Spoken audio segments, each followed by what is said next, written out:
Hold on.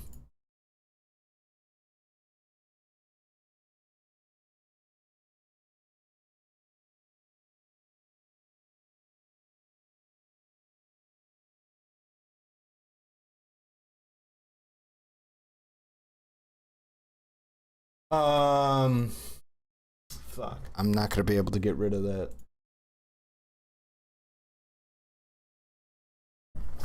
Is monetization working? I might have my Discord, not yours. I might have to activate it with something. Remember to make yourself big screen? Yeah. Is monetization working? Leading title? Yeah. I don't have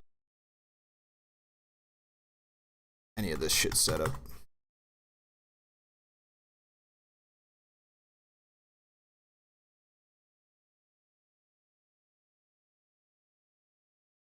Looks like it is. Thank you, Cypher, for gifting a sub. Working? Fantastic. I thought I might have had to activate something. That done. Something else do is this.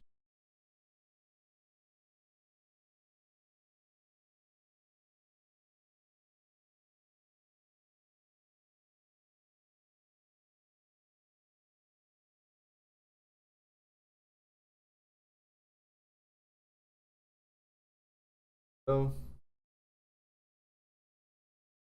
on the screen.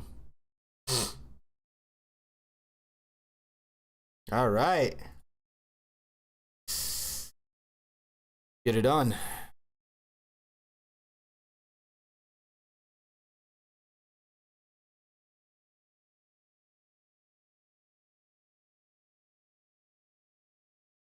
You can see. You can see there is one bullet inside. Okay, there is one bullet inside. Okay, we make a be careful. Okay, if the gun is on my head. Okay. Actually, I don't want to get demonetized. Let me just watch this on my other monitor. Okay, I could probably watch. Here, I go here, I grab, okay, and if he shoot. Okay. What? Gun. Now he can shoot another time. Shoot. It's not possible. Okay, not possible. I take the gun. Okay, and the gun. You can see. I make the tap, and rack. Now I can shoot. Oh my God. Okay.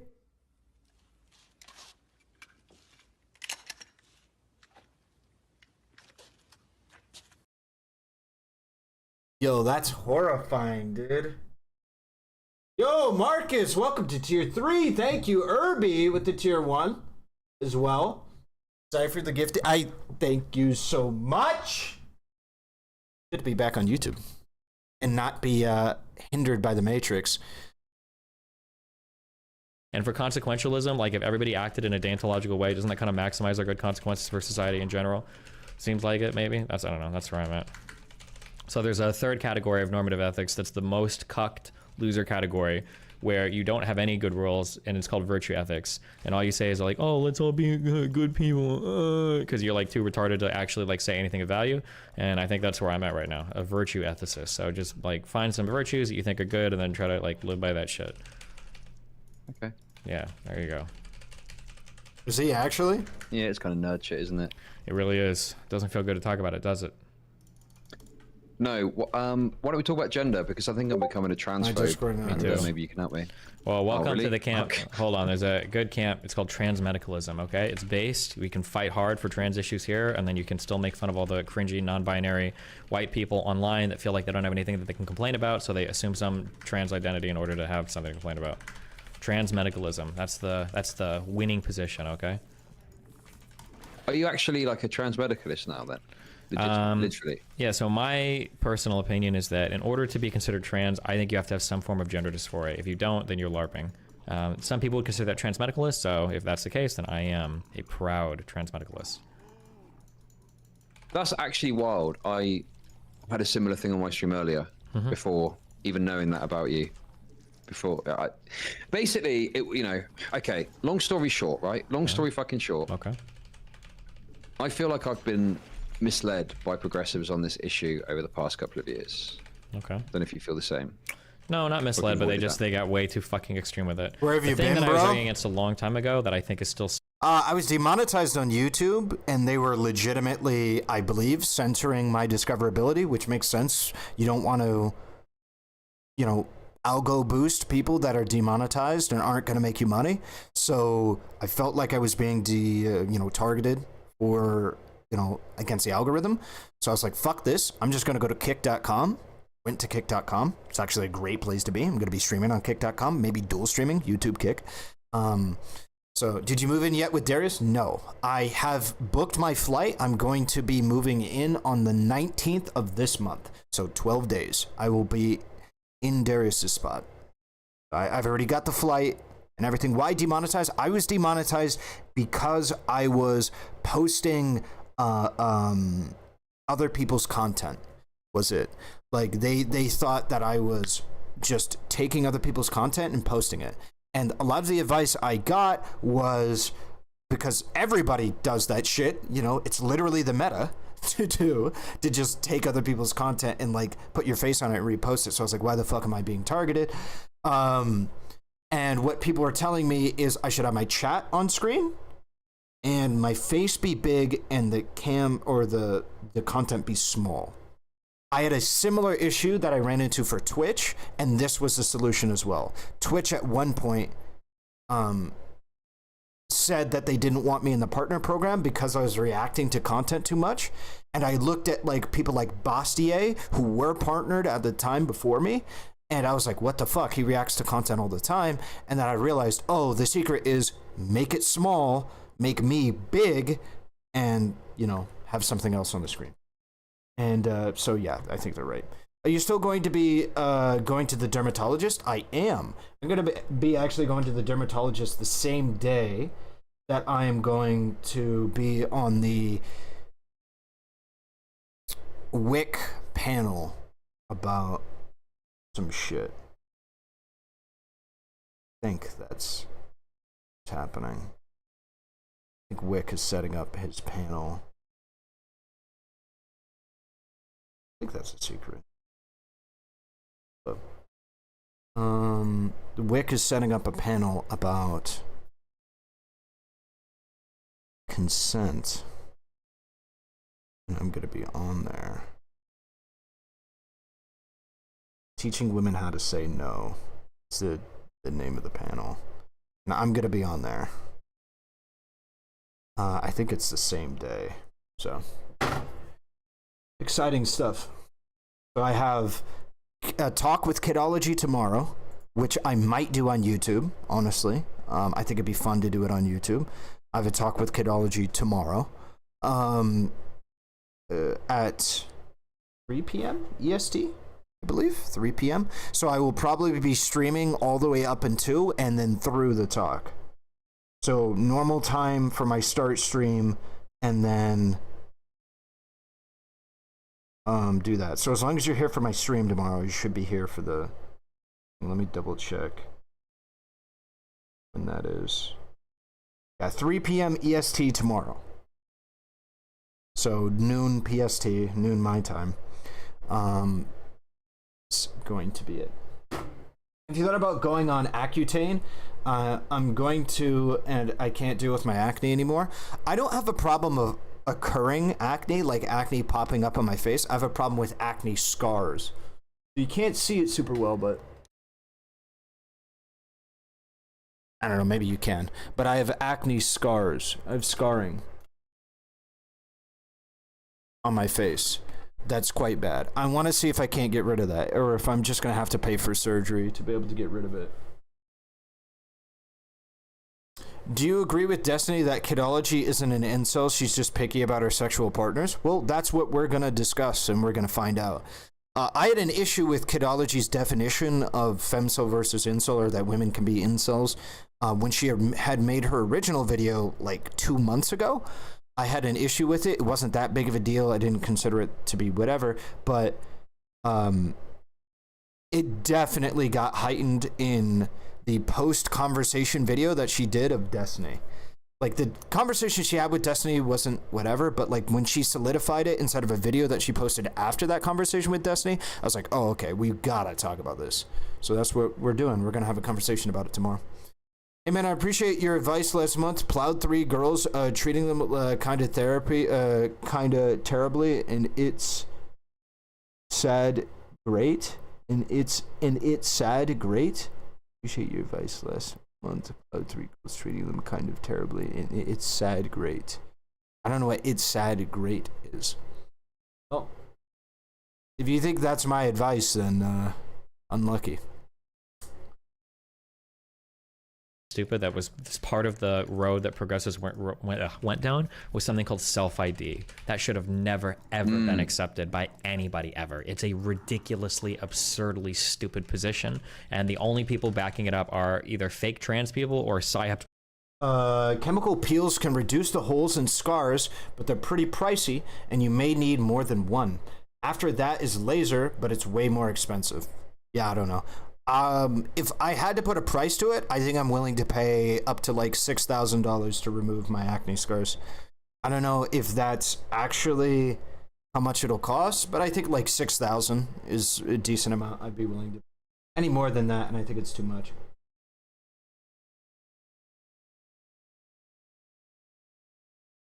Did I see this?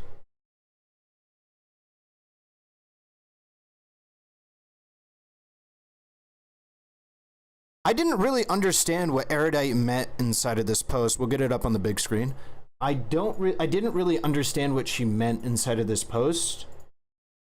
I swear to God, it must have been my tone that people took issue with, because I swear people say more black pill shit than me. Don't date women you meet at work. And also don't date women you meet in your friend group. And don't approach women ever in public, but most men on dating apps are creeps. Is this supposed to be like her saying, so I'm understanding that she is saying other people say this. I guess, I don't know what sparked this. I've always said we focus our efforts into teaching women how to say no rather than shaming men for trying. We have destroyed most dating rituals. It's a bit sad. Okay. So this was the thing that prompted the panel, I believe. If the panel is happening, I don't know, or whatever. And then I wanted to be in it. Teach women how to say no as a half-baked position. Women will constantly be afraid to say no when countless men take no as a challenge, or respond with violence. Teach men to call out other men who don't respect no, and more women will feel comfortable saying it. I feel like this position is quite bad, and the reason why is because we've been doing this for like probably at least 15, 20 years. I know we were doing this when I was in grade school, and it's not solving a damn thing. She's alluding to the fact that men are screwed. Okay, that's what I felt like, but I didn't really know. Like I've said no countless times in the past, and to have men respond aggressively back, you're a stupid bitch, or just to start pushing harder, saying teach women how to say no ignores why so many women are afraid to straightforwardly reject men. I can agree with this second bit. I didn't see that. The reason men in most instances see a woman's rejection as a challenge is because women rarely explicit with their rejections. Women absolutely need to learn how to communicate better. This is one of the most relatable things I've ever seen in my entire life from something on Twitter. This take feels completely out of touch with the perspective of men. True. I love that we've gotten to the point of discourse where if men don't accept women's explicit no's, it's still the fault of the woman. Okay. Maybe reading comprehension is hard for you, so I highlighted the important bits you must have missed. Hope that helps. The reason in most instances, the reason men in most instances see women as rejection is just because women are rarely explicit. And there wasn't anything more.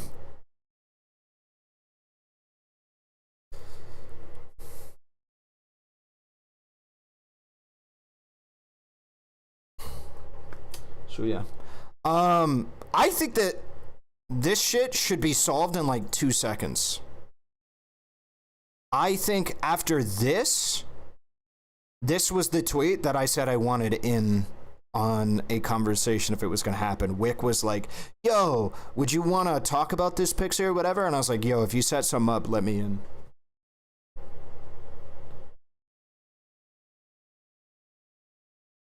Teach men to call out other men. Yeah, this is a pretty common thing that we've been doing for like 15 years.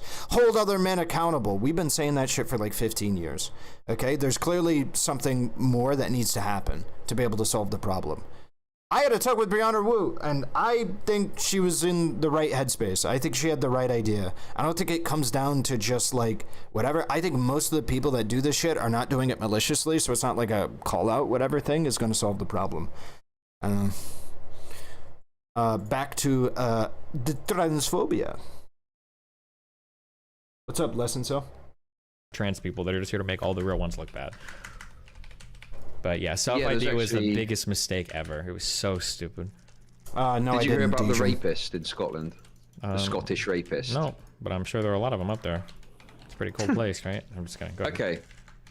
This is actually quite interesting, right? So there's this person who identifies as a trans woman called Bryla something. I can't remember their name.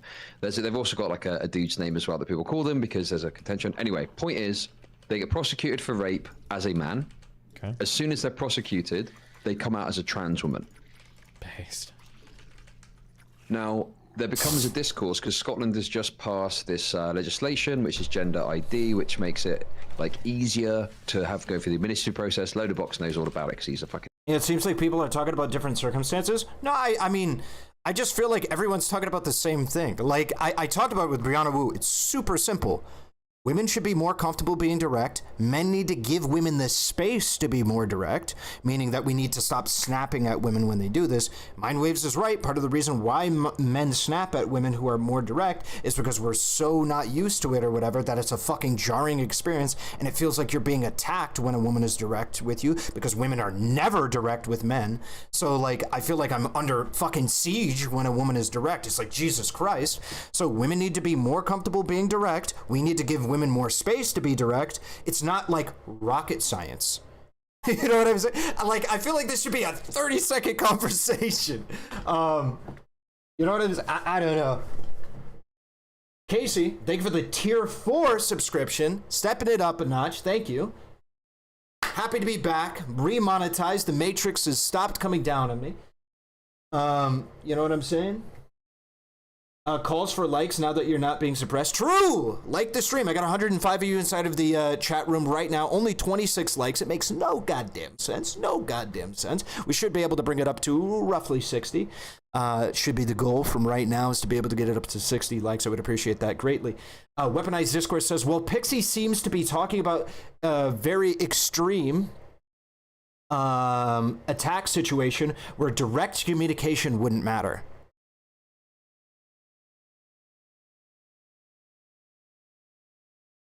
Fuck. You got me wanting to re-pull it up.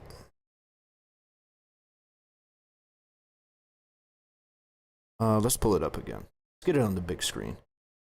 Let me double check to see what you're talking about here. All right, Pixie. Teach women how to say no as a half-baked position. Women will constantly be afraid to say no when countless men take no as a challenge or respond with violence. True. Teach men to call out other men who do not respect no, and more women will feel comfortable saying it.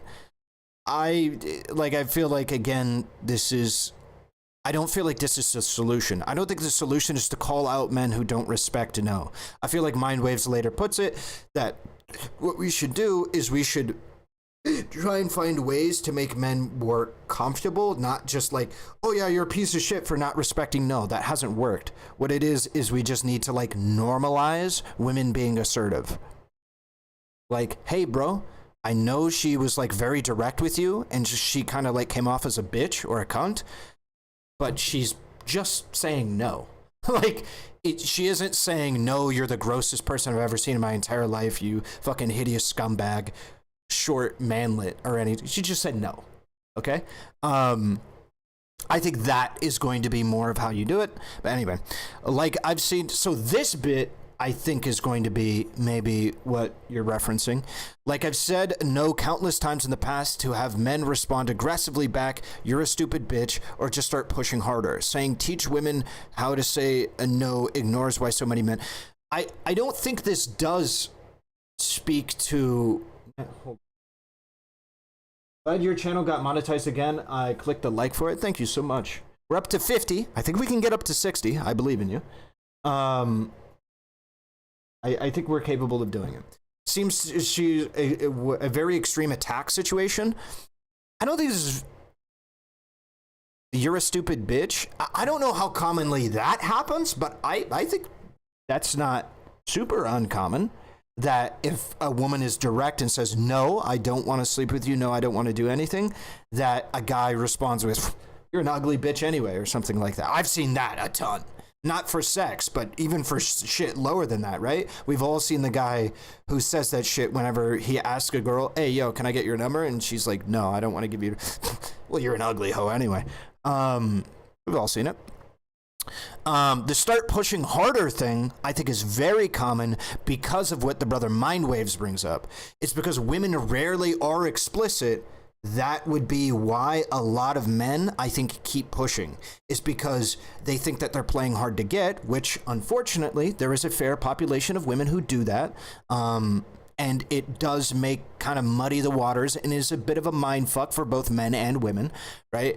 For some women, it's exactly what Pixie described.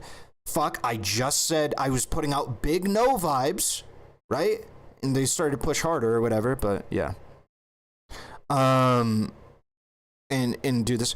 I will say it's quite rare for, actually, because I just realized she's referring to saying no explicitly. I think it's quite rare for men to keep pushing harder when you say no explicitly.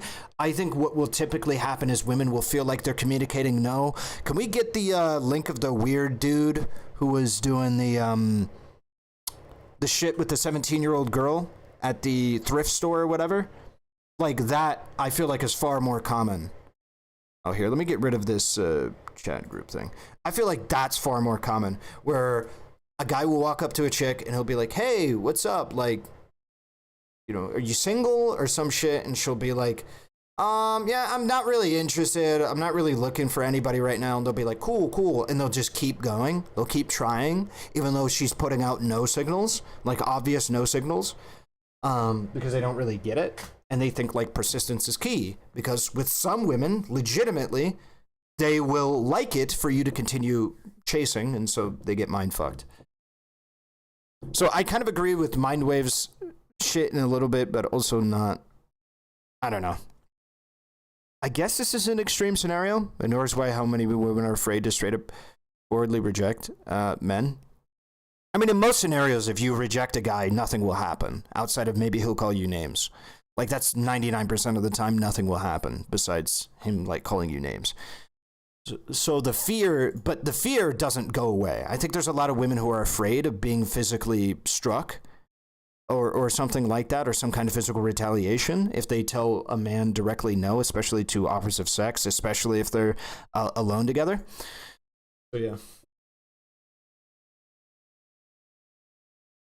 The gym is paying off. Thank you. The reason calling out men won't work is because it's aiming to change their behavior with shaming. When the men who will push beyond no are already showing they don't care about social norms. That's a good point. That's a very good point. What's up, Ashers? That TikTok video was a perfect example. Yeah. It's of guys like not picking up the signals, and now women are afraid because she feels like she just put out really big no signals. She didn't say, stop, criminal scum. She didn't say anything like that, but she was like saying, no, I'm not looking to date. I'm not interested, and whatever.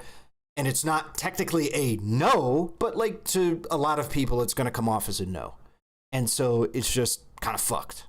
You know, she feels like, fuck, I just said no, essentially said no, and he's still going. Okay, so he's not respecting the fact that I'm just giving out big no vibes. And then that's when you start getting worried. You start getting panicked because it's like, fuck, he's not paying attention to my obvious statements. What's up, Drekken? Feels like people are missing the goal. Victim blaming isn't the same thing as letting the potential victims know that defending themselves is a possibility and a real way of lessening harm can happen. I agree. I think with that. I'm not sure that Pixie is taking it as victim blaming. I think she just believes that calling out other men is probably going to be a better thing. On God, if this conversation happens, I really feel like it should last no longer than like 30 to 45 seconds. I feel like everybody can be reasonable and just say, again, women should be more comfortable saying no and doing things explicitly, but in order for that to happen, men are going to need to give them the space to be able, men and women, just to be clear, because women also aren't super cool with women being direct, right? Or you know, whatever. That's usually how this shit goes. It's not perpetuated by any one sex or gender or whatever. It's a lot of us in conjunction. We're going to need to be more comfortable with women asserting themselves. Right? As men, we're going to need to give them the space to be able to assert themselves and not take it so personally. A part of the way that we're going to get used to it and give them that space is for women doing it more. It's reciprocal. It's kind of a circle. If women do it more, men will get more used to it, and we're not going to take it as much of an attack, as Mindwaves points out. And in order for women to start doing it more and then not feel as threatened, we're going to need to give women more space to be able to do it. Like, this shouldn't be any longer than a 30-second conversation, really.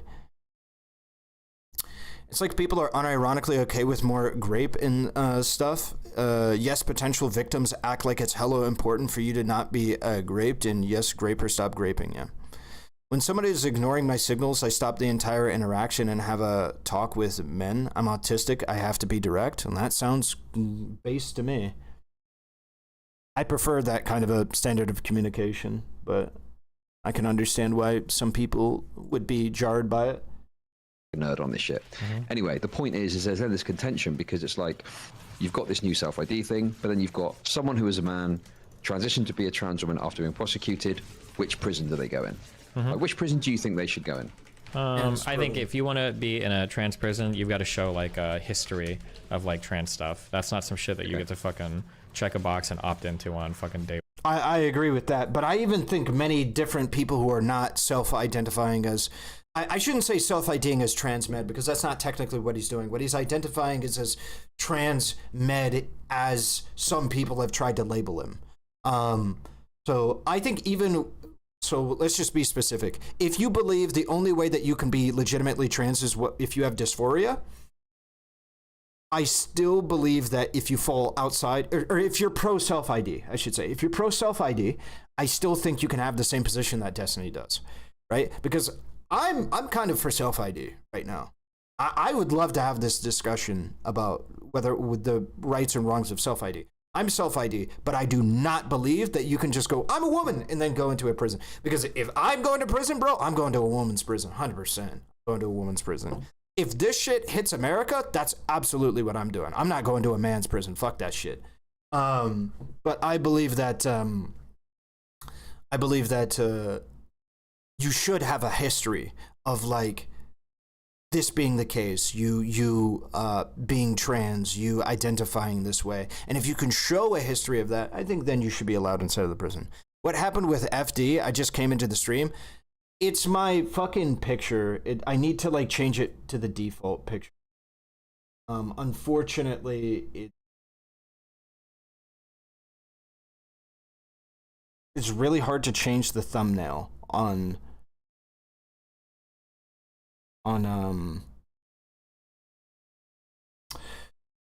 YouTube. It's really hard to change the thumbnail. Let me see if I can't do it. I'll try.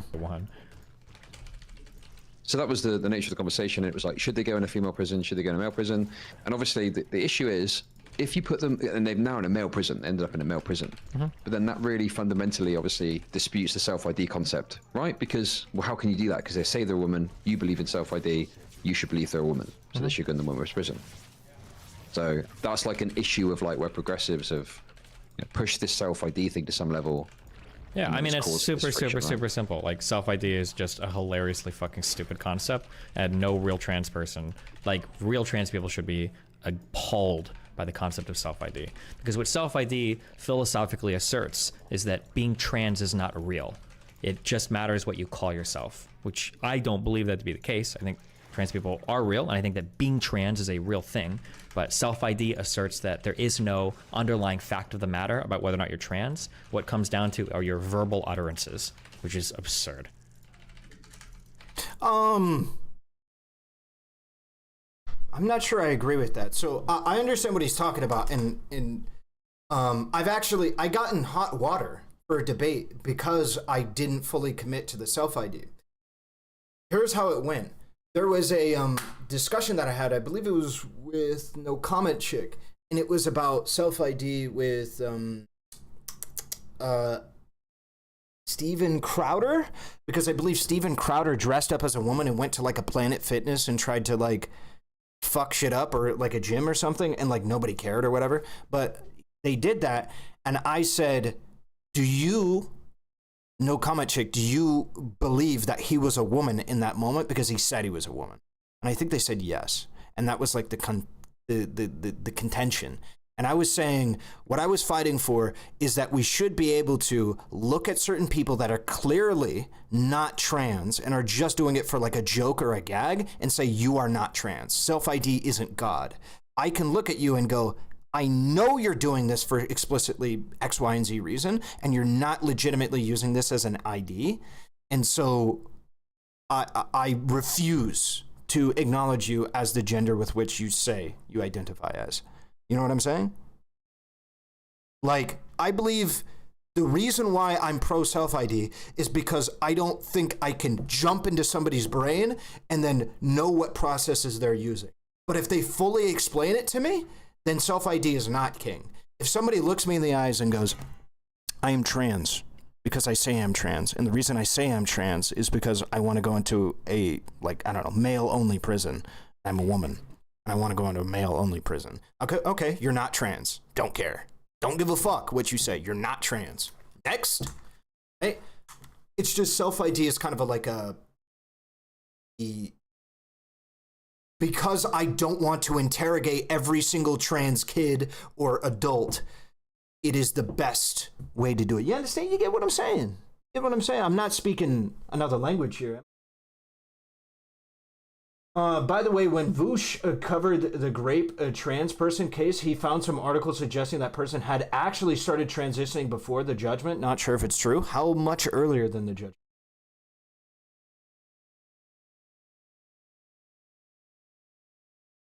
Wait, Kidnotkin, are me and you on the same base for self-ID? So saying the right thing makes you real trans? It's believing it. Not just saying it, but believing it. If I can reasonably interpret that you believe it. Right?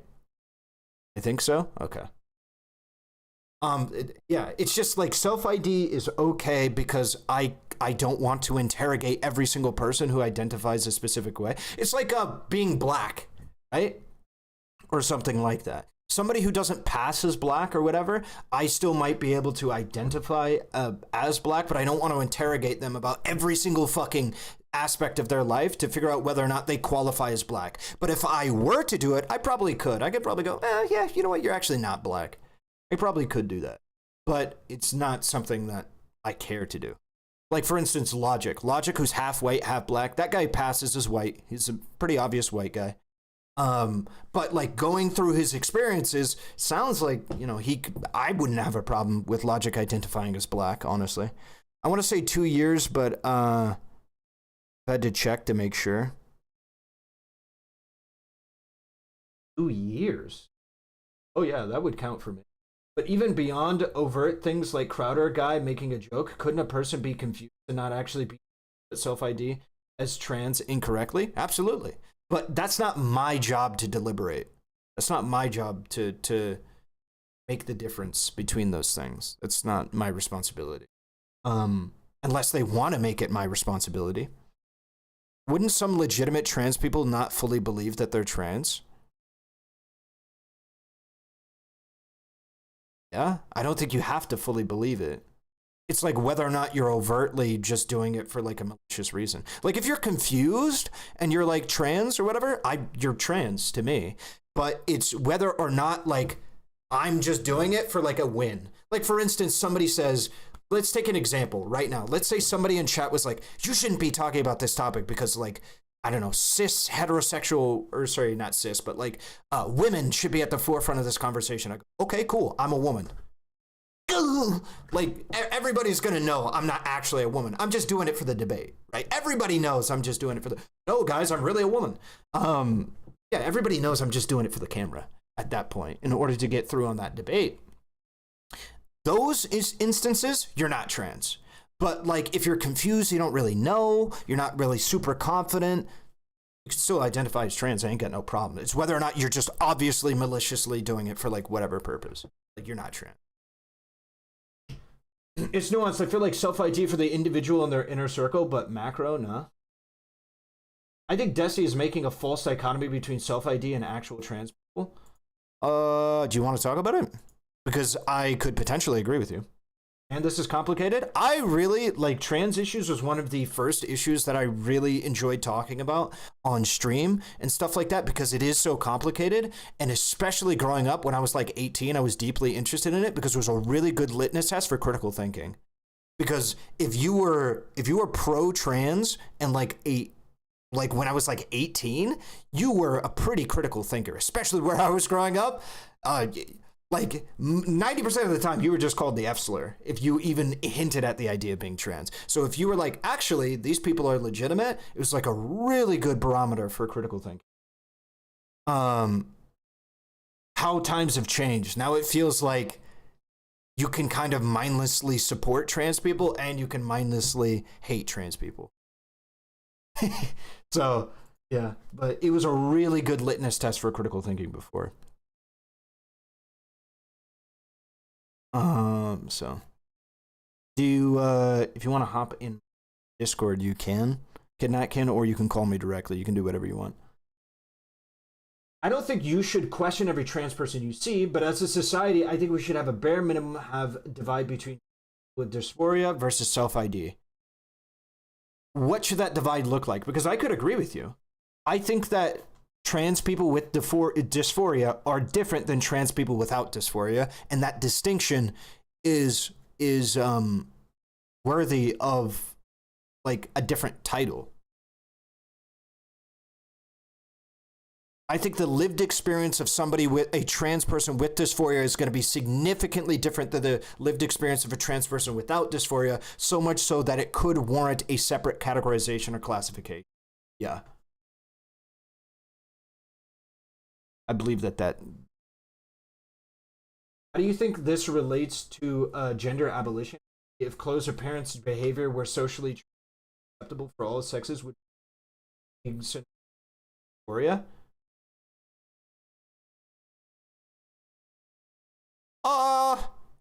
Probably. Do you have a title for them? Oh, fuck, no. I don't. No, I don't have a title for them. Probably dysphoric trans person. I don't know.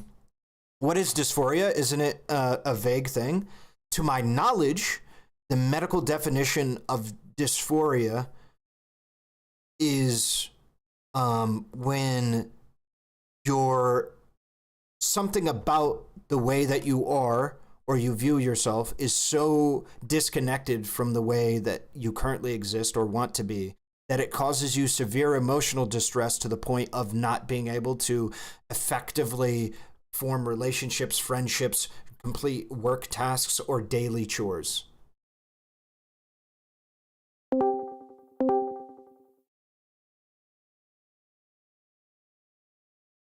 Oh yeah, what up, dude? Can I hear you? Yeah, can you hear me? I don't know. Hello? There you are. I hear you. If you hear me. Yes, I do. What's up, bro? Hey, nothing much, man. Has this been the first time that we've spoken since TwitchCon? Yeah, since Cali, yeah. I think. Yeah, I think so too. All right. So what is this false dichotomy you're speaking of? So if I remember correctly, I'm a little bit sleepy, but so Destiny made the point that that he believes if you self-ID, this necessarily means that the distinction that people make when they are trans, which I believe he relates back to sort of the idea of gendered brains, right?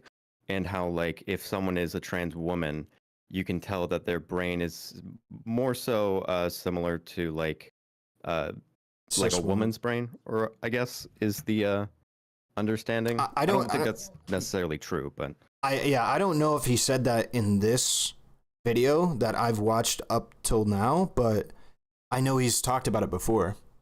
Yeah, so like I think what he's getting at is that like at least the way I think he sees it is that like there is a neurological difference between like a cis man and a trans woman, and this is something that you can kind of map some sort of like relevancy to this idea of the gendered brains. So like if this is the case, then that means that like if there is like someone who's actually trans, then they're actually basically a woman that is trapped in a man's body, right?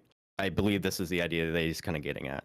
So then when he talks about like self-ID, that you can just like decide for yourself that like you necessarily are, then he seems to be making the argument that this would like negate the existence of these like gendered brains or whatever. I think that's what he's trying to get at. I could be wrong. Based on what he said, it just seems like what he's trying to say is, do you remember the Riley Grace Rochon and the Demon Mama dispute over self-ID? No, I fucking Demon Mama annoys the shit out of me. I haven't seen any of that. I think it was pretty much the same thing. Demon Mama had the opinion of self-ID, like being, you know, all that is needed. And essentially I think it was like a Matt Walsh situation almost, where they were like, okay, what does it mean to be a woman? So the question is, if you can self-ID as a woman for whatever reason, what does it mean to be what is a woman? Yeah, so like I think the important thing is to try and like I think the way that people identify with gender and the way that people relate to gender, and even more on a more complex level, how they relate to other people in society based on how they see gender. It's a really, really complicated thing where like we're like everyone is so much more complex in their relationship to gender than like this like this ones or zeros, this like binary distinction. So like I think for a lot of people, relating to gender can be incredibly complicated.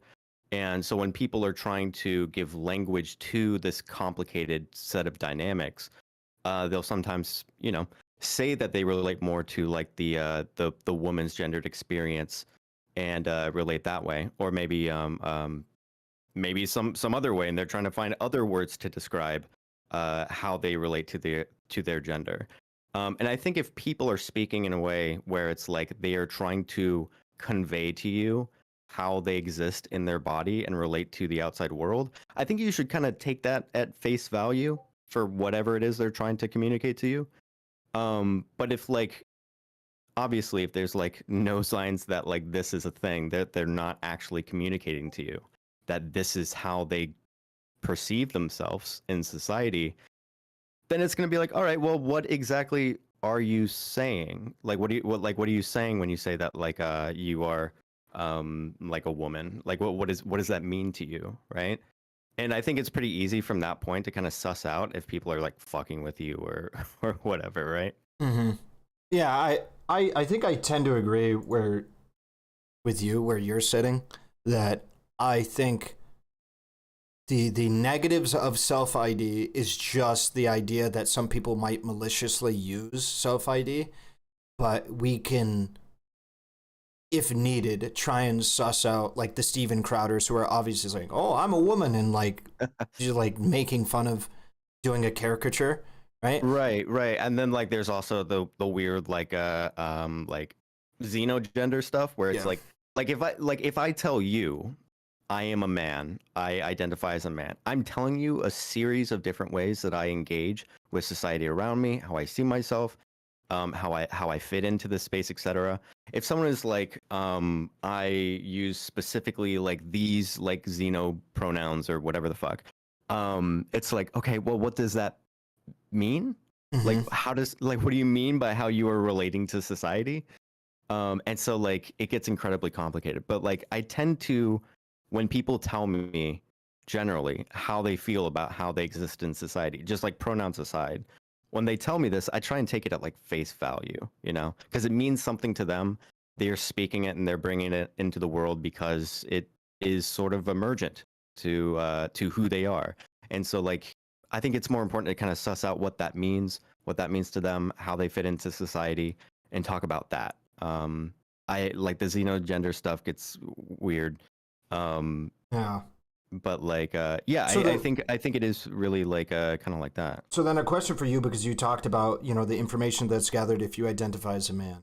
If you, let's say you identify as a man, but you fit absolutely none of the gendered stereotypes or whatever, any of the normative things that men do.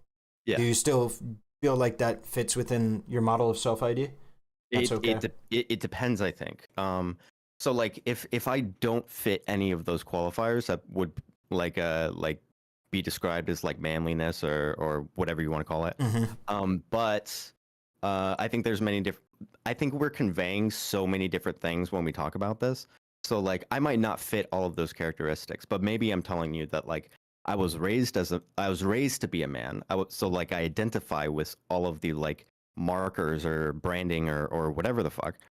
Even though I don't fit it, right? Yeah. I could be saying that, or I could be saying that I wasn't necessarily raised this way, but I'm asserting that I feel this connection to this way of engaging in the world, or that I want to engage in the world in this way. So it gets really, really complicated. And I think gender is for me, how I see it is that gender is this relationship between you and how you fit into society, whether it's like how you were raised, the environment that you grew up in, etc. I think we're all conveying a particular thing when we make distinctions about our identity just in general. Yeah, and I agree with you, and that's why I tend to just take it at face value, because I don't want to interrogate them about 50,000 different things that would be, in my book, okay to identify as like a man or a woman. Like, Yeah, there's I'm a not even million sure if different. it's possible, Yeah, to be honest with you. yeah, it's just I don't want to have to go through the process of trying to do that and like trying to police somebody's identity to be Right. able to do that. So I'll just take it on its face. And then if I see some blaring issue, like, oh yeah, I'm just like doing it to like win over a debate or something, like it's like, okay, now this is getting a bit weird. And then that's Yeah. You're always gonna have those people that are gonna try and be like, oh, like, well, what if I tell you right now that I'm a woman? Are you gonna take it at face value? And you're just like, well, no, because you're a fucking dickhead. Yeah. You know? And I you're don't obvious. respect you. Yeah. Yeah. So I feel like me and you probably are in agreement about how this works. That's why I was curious I think so. This is why I was curious to look at Destiny's opinion. Right. You know. I feel like, and you know, I wish I really need to do more homework about like the gendered brains, and I'm really interested in like how brains become gendered. I think it's a really interesting thing to talk about. And obviously there's ways in which our brains are sort of encoded based on like our biology, etc. Like all of that, I don't think that you can really deny that. But like the like plasticity of our brains in relation to the society around us and how it develops over time, and then what it is we're saying when we say that we're a specific gender is such a phenomenally like complex thing to just say that like, oh, well, your gender is like explicitly reflective of your biology. I can't think that that's the case. It just makes no sense to me. Yeah. I'm just curious how he explains his position, because I feel like no matter what, this is going to take a lot of explanation from both sides to be able to argue it. Yeah, I think it's because I think people just think about gender differently. You know, I think people just fundamentally think about it differently. I think a lot of people find it frustrating when they're dealing with trans people or gender abolitionists or whatever that want to turn gender into this completely abstract thing that has no relationship to your biology or your neurology or anything like that. And I think people double down in response that there's like almost like I think people minimize the the social component of gender, and also the, I don't know, what would you say, like the linguistic component, not the, like what you're saying basically, you know? So yeah, I think whenever people make when people distinguish themselves as like a particular identity, not even with gender, maybe they tell you, the first thing they tell you is their occupation.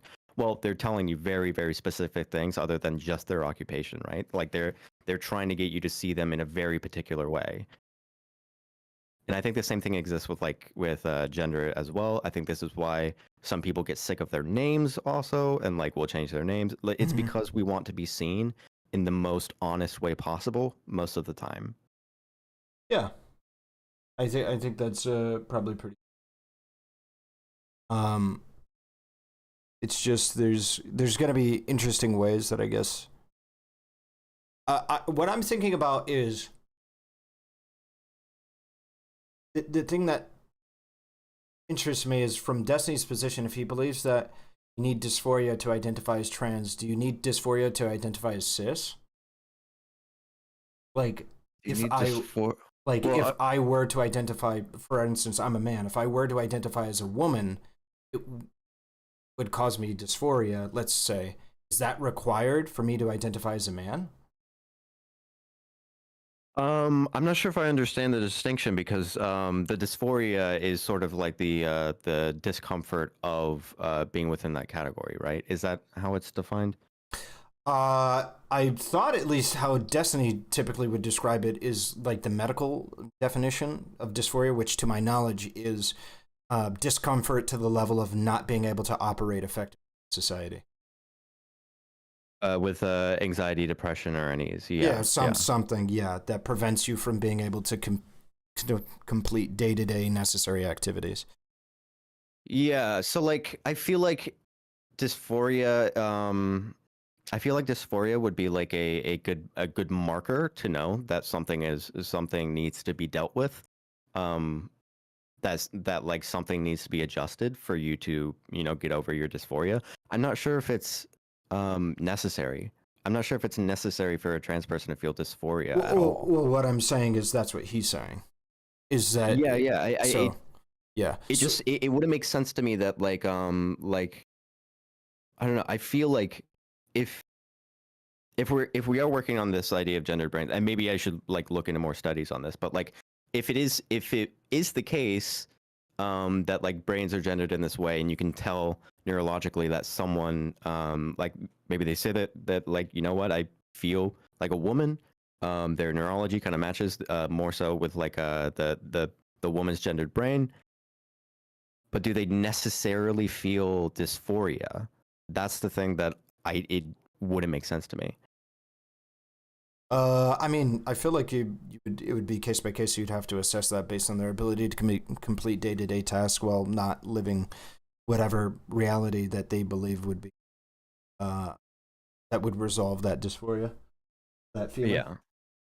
Yeah. So like I'm not convinced that dysphoria is something that is like necessary. I think it's a good marker. I think it's a good way to indicate that someone is trans.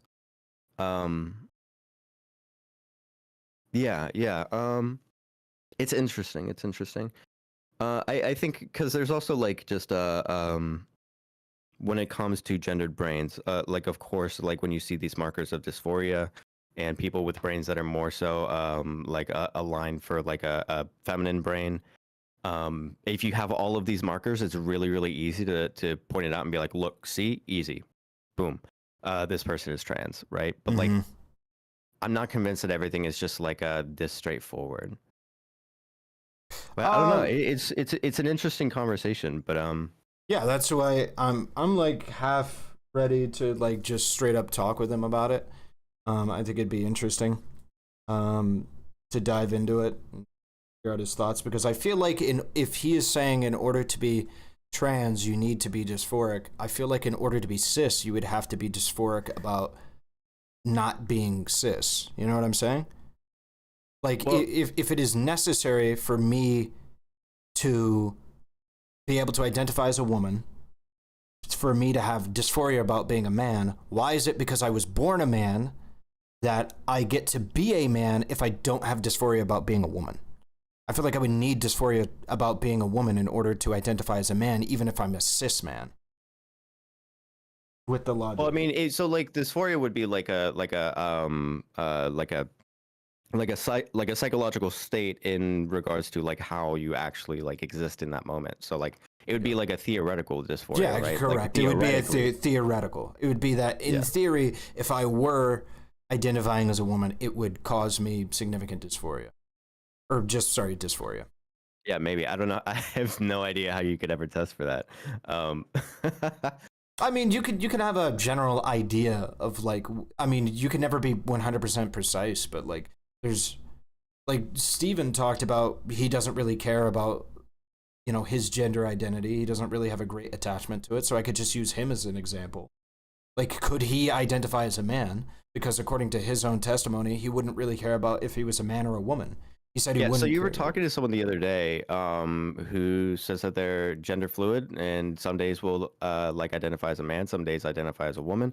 It's just something that they love to engage in, and they don't feel dysphoria with either. What would that phenomenon be for Destiny's position? Maybe they feel dysphoric from day to day and shift, if that's... Or they would, I guess he could say that it's not, they aren't really trans, maybe. Yeah, maybe it'd be that cut and dry. I don't know. I know Erudite has a lot of really. I know Erudite sees it really similarly too. I've talked to Erudite about it quite a bit. We had a debate before, and we debated a lot about this in California. But reach out to Erudite might be a good one too. But yeah, you should definitely talk to. It'd be really interesting to talk to Destiny about it. Yeah, be an interesting. All right, brother. Yeah, good talking. I listen. I'm gonna get a turtleneck. Okay. Yes. Next time I do some red pill content, I'll be on the lookout. Okay. I'm gonna be rocking it. Get that fucking turtleneck. Sounds based. All right. All right, bro. Be safe. Yep. Talk to you later. Bye. There's Kidnatkin's channel information there. Are you in the Discord? The new Nadar?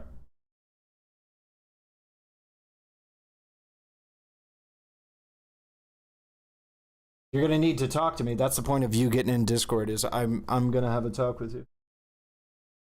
You're saying some out of pocket shit. Gonna need to voice up, mic up. That's gender non-binary, not trans. Gender non-binary, I mean, trans just means not cis, so you would be trans.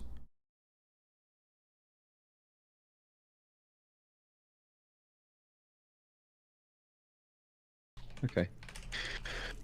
Yeah, I think I've come to that conclusion recently too.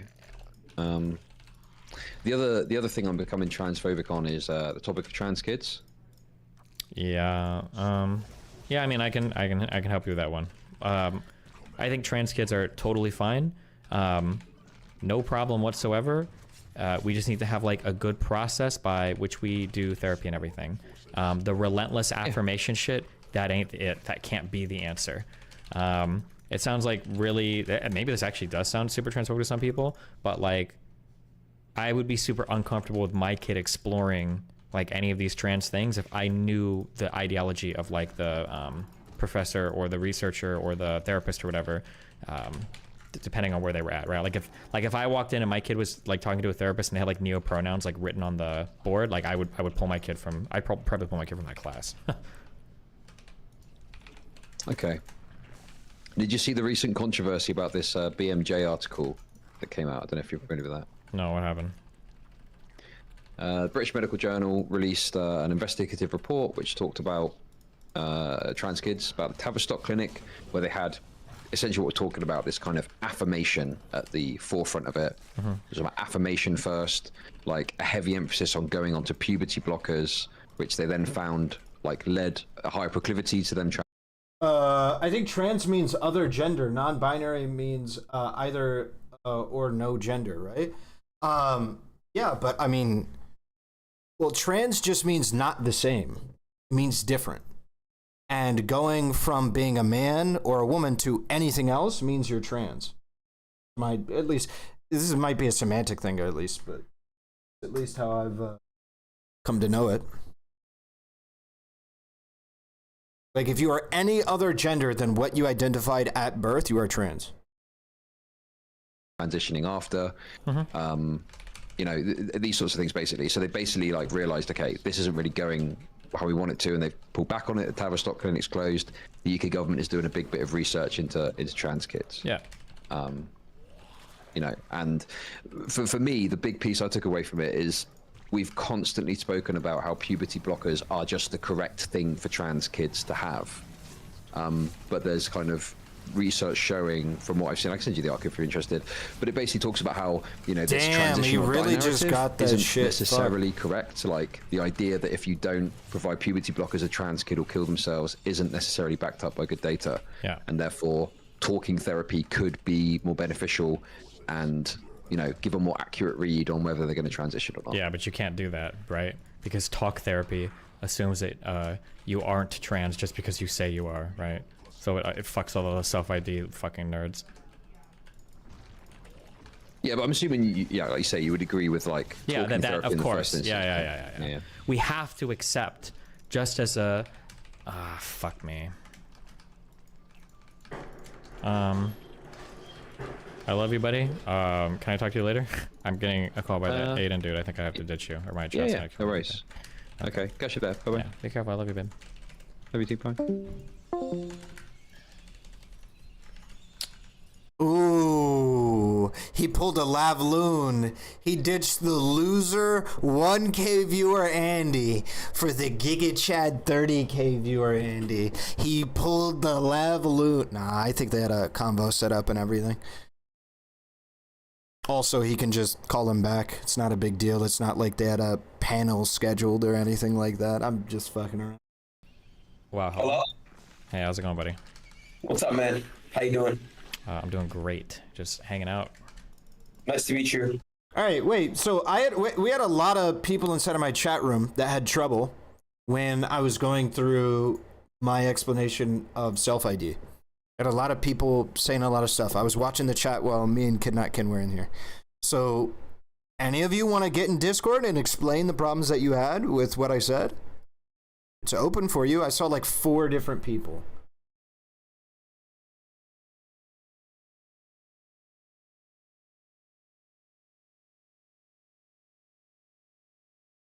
So yeah, reflect journey, that would be a cross-dresser. It would not be. If you want to get in Discord, you can.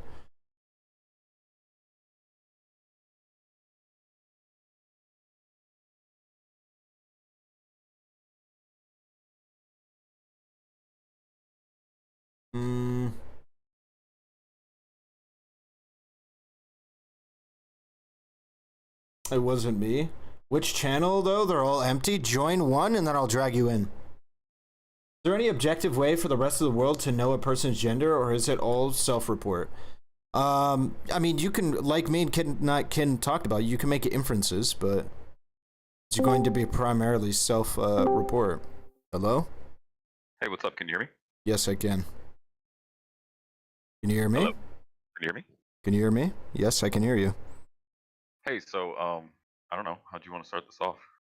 Okay, so you had an issue with some of the things that I said. Do you want to tell me what you had an issue with? No, I was following you guys pretty closely.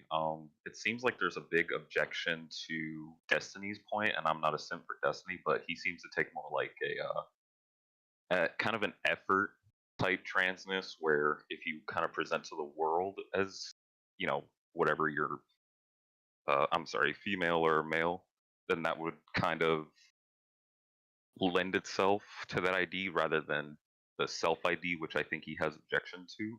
So if you kind of just blanket state, well, I identify as this one day and then the next you're not, which conservatives have kind of, you know, taken as an opportunity to be trolly about, you know, like I identify as an attack helicopter. That's sorry, not a troll anymore, by the way. I listen.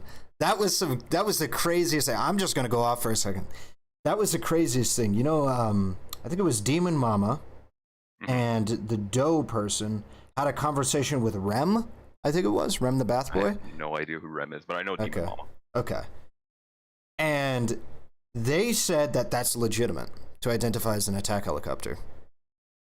I mean, I like guess it's gotten that bad. It's literally, we went as collectively for like 5 years ago from shitting on that being a conservative meme that nobody does, nobody identifies as non-human things.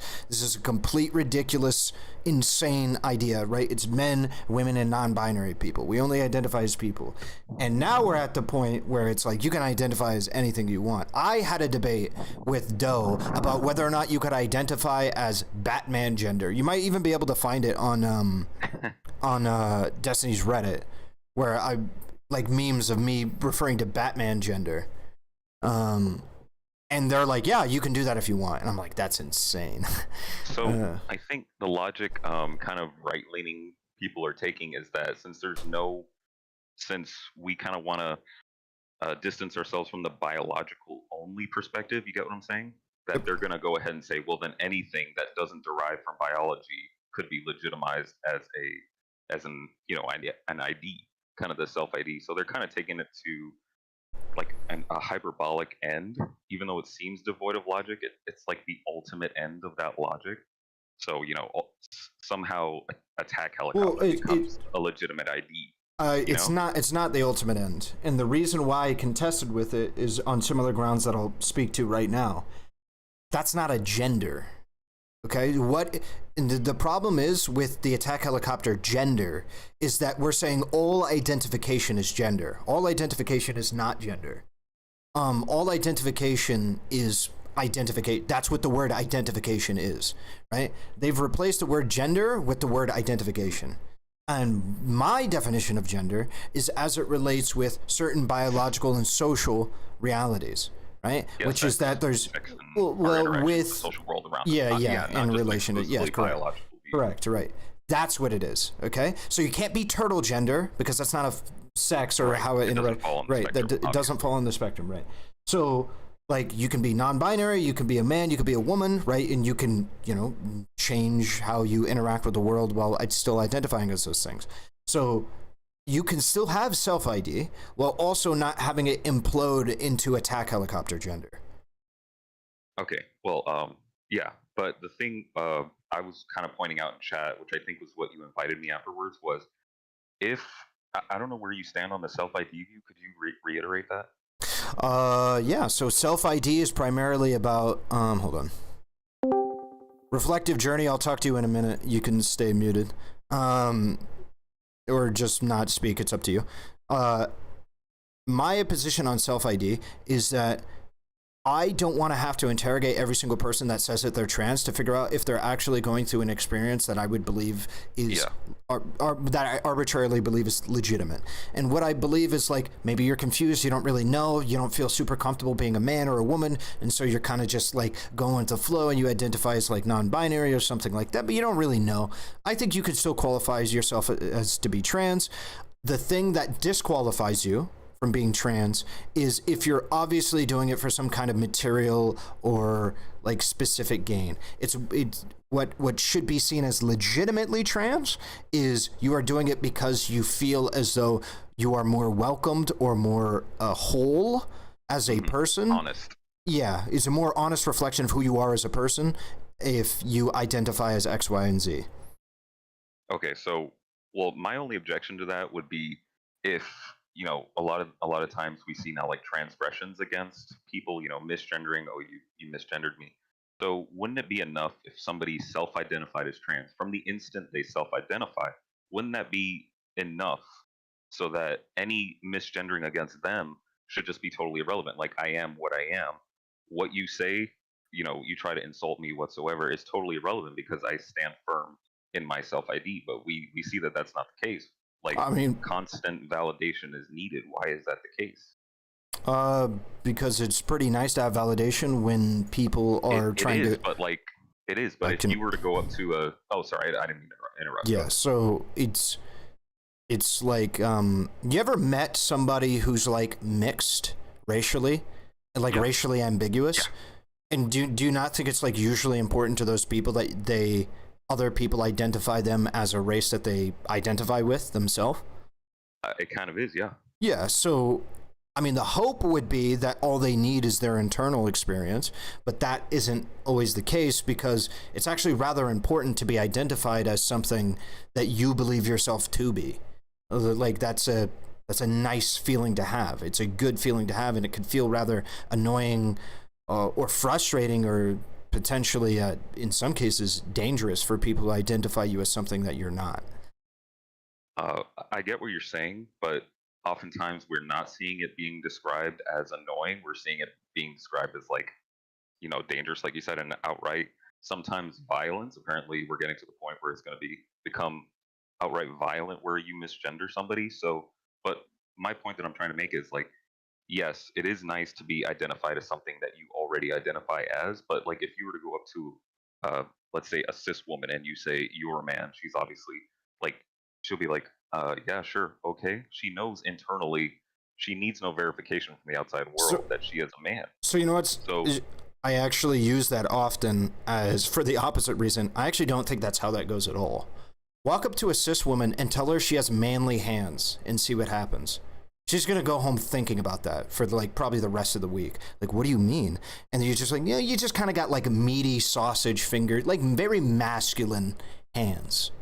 You can straight up give that woman an insecurity for the rest of her life. 100%. You can do that. You could scar her for the rest of her life just by saying that. That's a fair point. Yeah, go ahead. Sorry. No. I mean, if you understand it and you agree with it, then no, I understand. Like you'll definitely. I'm definitely not saying anybody should go out and do these things. It's definitely not fair to be belligerent. But at the end of the day, that woman knows, and like internally, she'd be able to like come back to the conclusion: yes, I'm a woman through and through.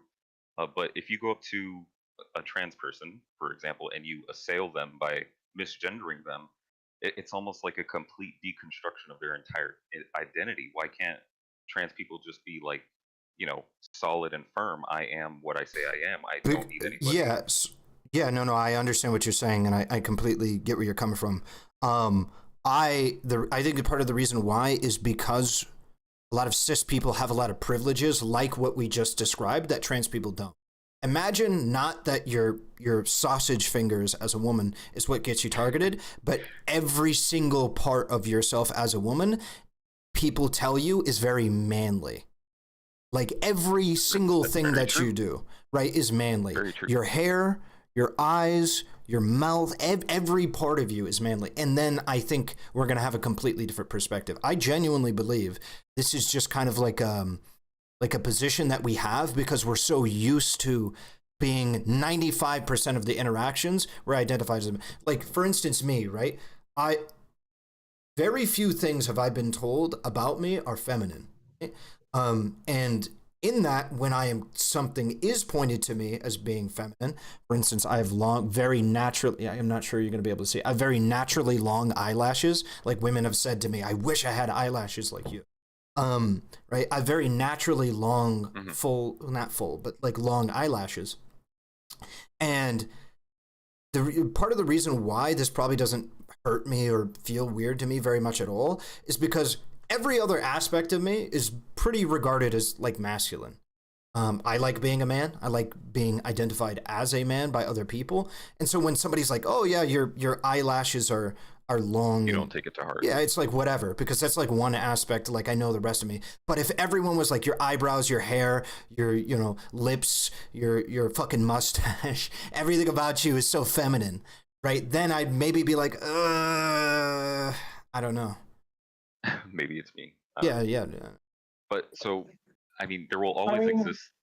Yeah, sorry. Did he want to speak? No, I would like it to be just me and you for now. Okay. Well, I really just had like maybe one or two more questions Yep. to wrap things up.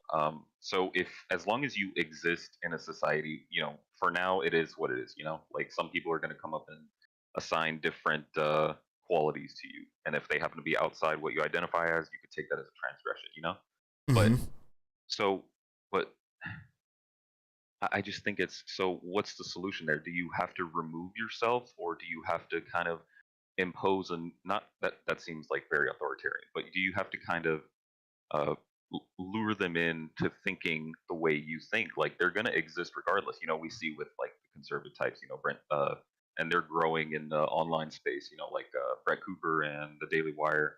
Wait, are you? So you're talking about people that politically disagree with me? What do I do about them? I'm saying no. Like I'm saying people that will not assign that like those sexual traits to you. You get what I'm saying? So like if you possess misgendering, basically, that's what I'm saying. Yeah, people who misgender. What do I do about them? Is that what you're asking? No. I'm like, what kind of harmony could possibly come about? Because they're going to continue to exist. Like you can't. Like, is the only hope to just separate from them entirely, or no? I mean, we can easily cohabitate. You can misgender people, and I can say that's a potentially pretty shitty thing. We're moving toward a timeline where misgendering people is gonna like be regarded as violence, and obviously, I don't know. I don't know about that. I think that's a bit doomeristic about like. Do you think the culture stems from like the small spheres, or do you think it drips down to the small spheres? Like, do you think culture comes down? For an example, like I don't know how far left you are. I'm pretty center. But do you think the culture comes from the more extremes, or does it pour from the center? It's just a hypothetical. What do you think? Are you talking about political, like? Yeah, so, like this. Will probably the center, if I had to guess. Okay, well, on that we disagree, but if it does come to that, like these people, we're eventually gonna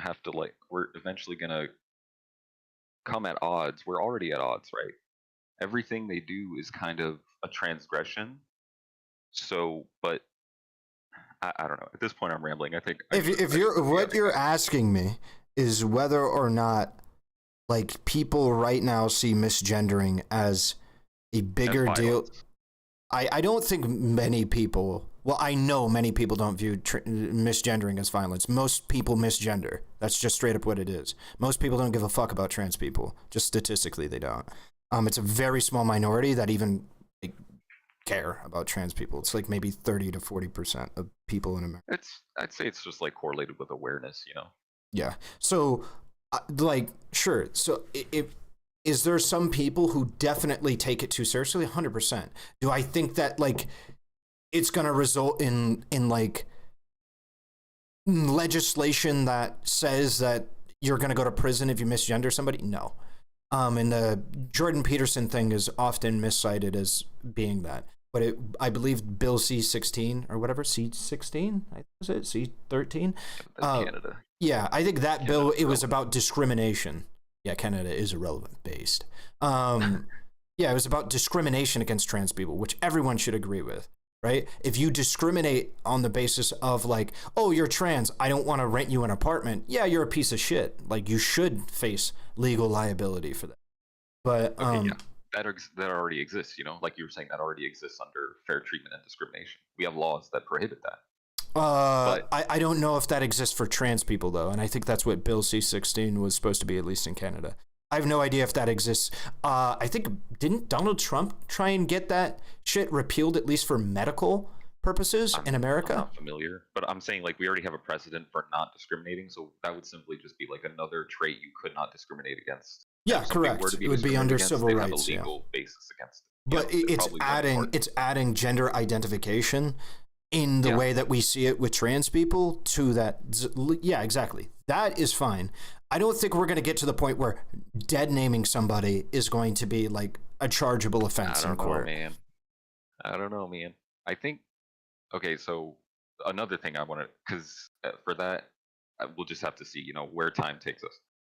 But another thing I wanted to say was, like we've seen with, I don't know if you saw the interview with Joe Biden and the Gen Z panel. Did you see that? No, I didn't. Well, sounds cringe as fuck. It was a little productive. It was mostly not, but So the big voice that came out of that was Dylan Mulvaney, and he asked this really big question that I think a lot of conservatives had huge problems with, which is that he asked him, "Do you think it should be illegal for a state to intervene and prohibit a child or minor under the age of 18 from receiving gender-affirming healthcare?" And the president said, "Yes, it should be illegal." Like, what's your stance on that? Do you think anybody under the age of I think it completely depends. Like it completely depends. Like, do they have their parents' approval? Is this gender affirming care required by a statement of a psychologist to like be necessary for the person's continued existence? Like, so as like a blanket statement, should it be illegal to prohibit a person under 18 from getting gender affirming care? I would probably agree with it. Yeah. Because let's imagine we have a kid who 5 psychologists have said, yeah, this kid, 14-year-old kid, will kill themselves if they do not get gender affirming care. What you're saying is, too bad. In Texas, it's illegal to do that. Kill yourself, kid. And that's fine to you? Like, legitimately, is that okay? Obviously not. If Whoa. something leads... Wait, what's up? If obviously not, then you agree, then, right? No, that it shouldn't. I'm on your side. I'm obviously Okay, not. good. It's not okay to prohibit that life. It would essentially be then a life-saving treatment, right? Yeah, that's what it would be. And to my knowledge, that's usually how it's deployed for like young kids. It's like parents need to sign on, and there usually needs to be a pretty significant like threat to the health of the kid for a lot of states to feel comfortable going forward with gender affirming care. No, I get what you're saying. I wanted to be certain because it seems like it's being weaponized against the left. Like, oh, they're coming for the kids. They're already here. Blah blah blah. Shelter your kids. Don't let them go to school. Well, I'm going to be fair to conservatives, man. I'm just going to be absolutely fair. That's on us, our messaging. Because again, like we talked about with the attack helicopter thing, that's absolutely something we changed on.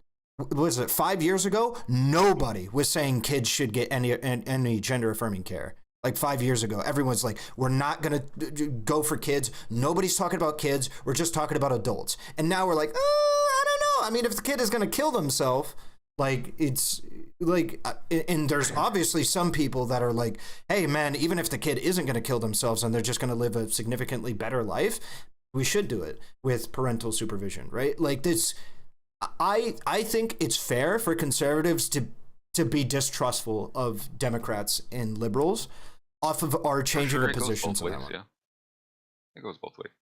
I guess before I dip out of here and leave it to the next guy, my final question, I already forgot, damn it.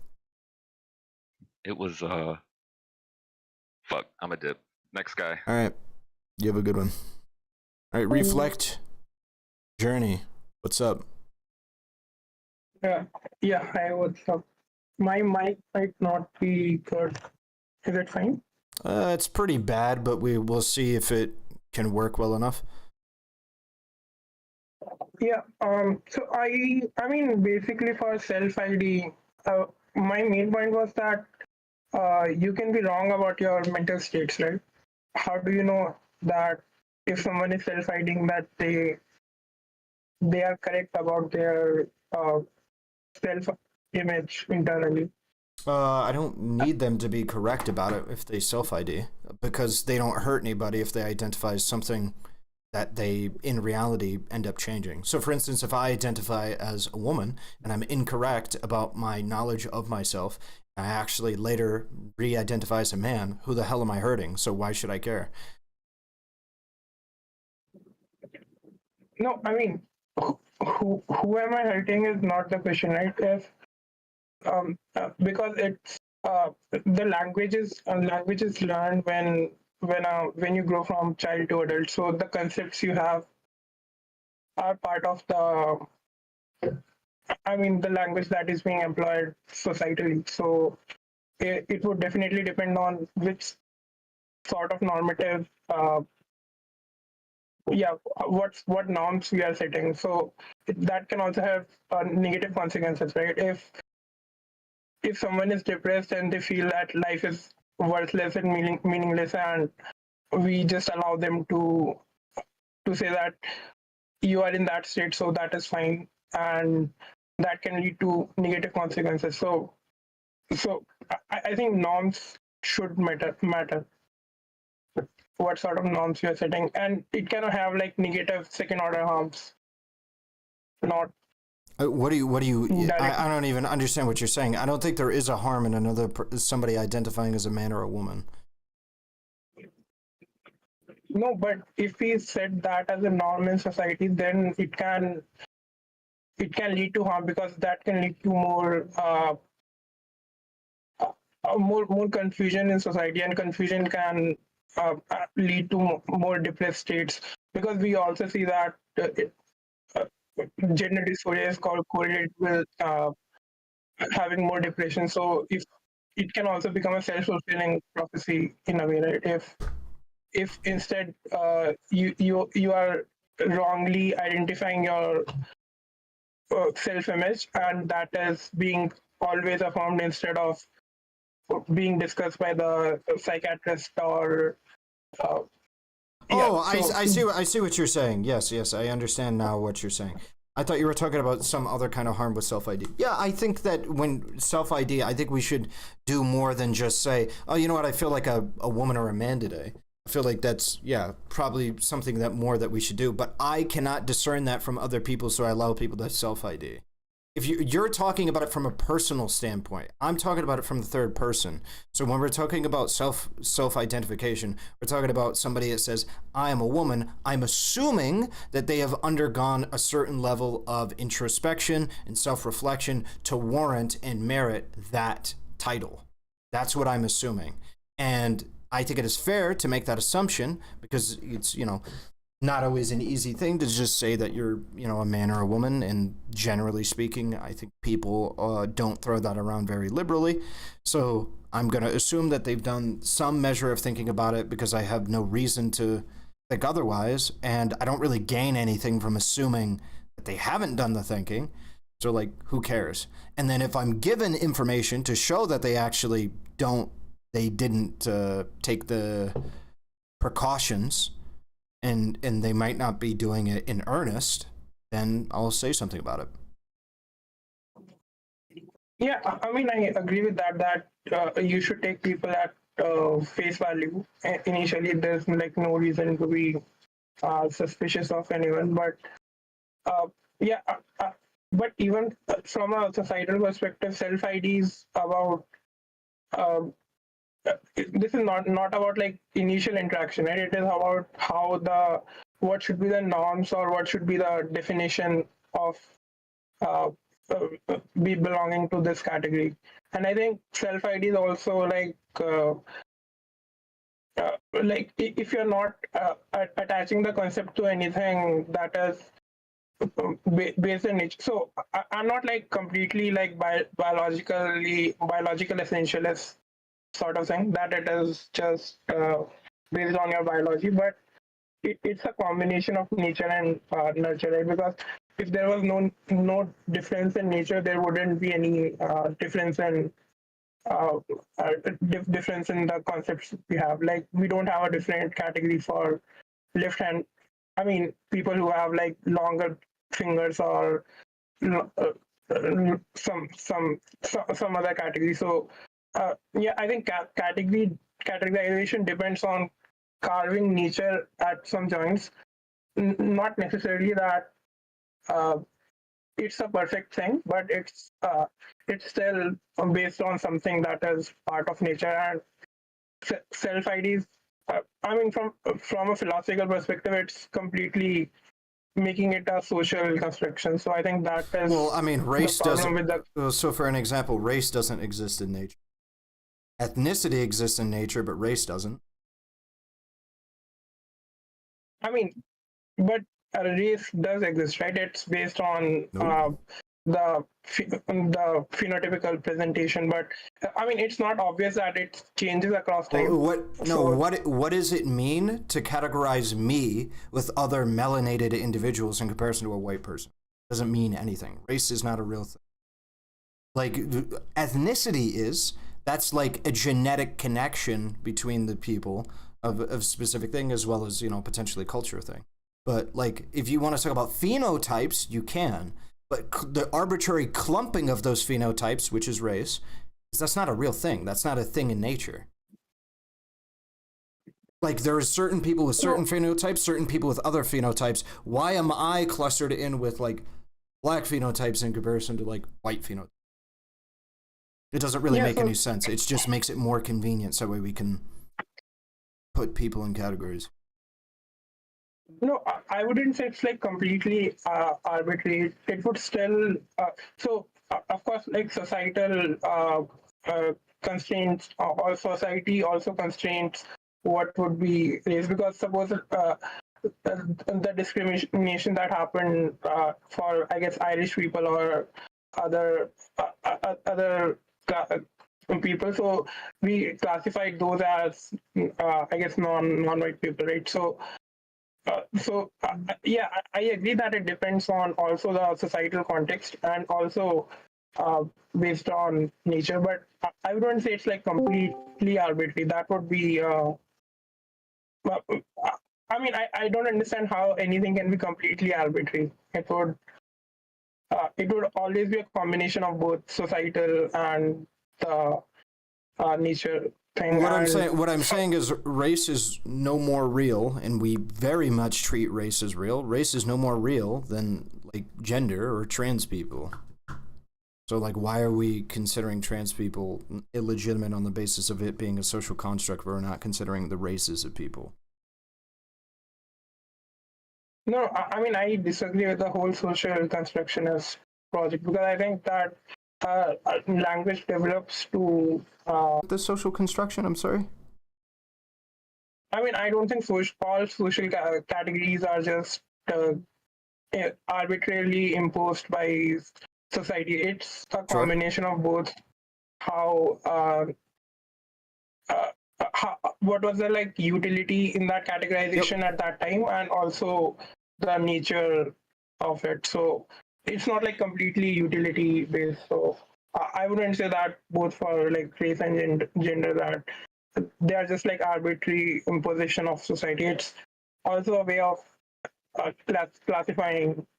There is a use to race and there is a use to gender, but there is also a use to being transgender. Yeah, I mean, I agree that male to female and female to male is is like a proper category, because they have been, like, historically we always had those concepts, and there can be a self-image that is not matching to your bodily presentation, or, like, archetypes in your mind can be not in the same way. But I think that the concept of non-binary and, like, xenogenders is creating. I want to separate xenogenders from non-binary because I don't believe they're the same. I'm not down with xenogender, really. It's not something I just don't think it's gender. I think you're just identifying, like I talked about earlier with the Batman gender. Like, you know, at that point, because I talked about how I have a great love and affinity for Batman. And if I wanted to identify that and call myself Batman gender, would that be okay? And the answer should be no. I just like Batman. That's what it is. You know, I'm just a fan of Batman. And that's what it should be. So I want to separate those two. But non-binary could just mean that I don't really fully identify with a man or woman, or maybe I'm generally in a flux between the two, and I don't want to identify specifically with either one. Or maybe I just identify with no. That would be to me. Yeah. I mean, my concern there is that in most cases that we have very essentialized view of gender. In that case, like, the male gender have these set of characteristics, and female gender have these set of characteristics, and obviously, like, every person, if we, like, strictly make those categories very rigid, then we can say that no one belongs to those categories. But I mean, even in that case, I don't think that non-binary makes sense, as the gender categorization is based on I mean, I believe in the presentation, like how how the society treats you and how what your natural self-image or self archetype of yourself is in your mind. So what if you don't want society to treat you as a man or a woman, but something potentially in between or something entirely different? So yeah, I mean, I don't think that's a coherent way to view, right? Like you can say that I don't want to be a rich or poor, but you cannot say I don't want to be neither. I mean, so these are like exclusive categories in my opinion, but yeah, I can see that if you view them as very rigid categories, then yeah, you can say I don't have this set of characteristics and this set of characteristics. But I mean, I think we wouldn't accept it for any other categories, right? Like even for race, would you say that I am non-race because someone is of mixed heritage or something? It would still classify, or we will make a new division in the category. But yeah, I don't see how just saying that I don't exist in any of this category fully, so I am out of this categorization. Well, no, it's not about identifying with the categorization fully. It's about whether or not you identify with categorization at all. I don't identify with everything about being a man, but I definitely like being a man. I like being treated like I'm a man. I like being referred to as though I'm a man.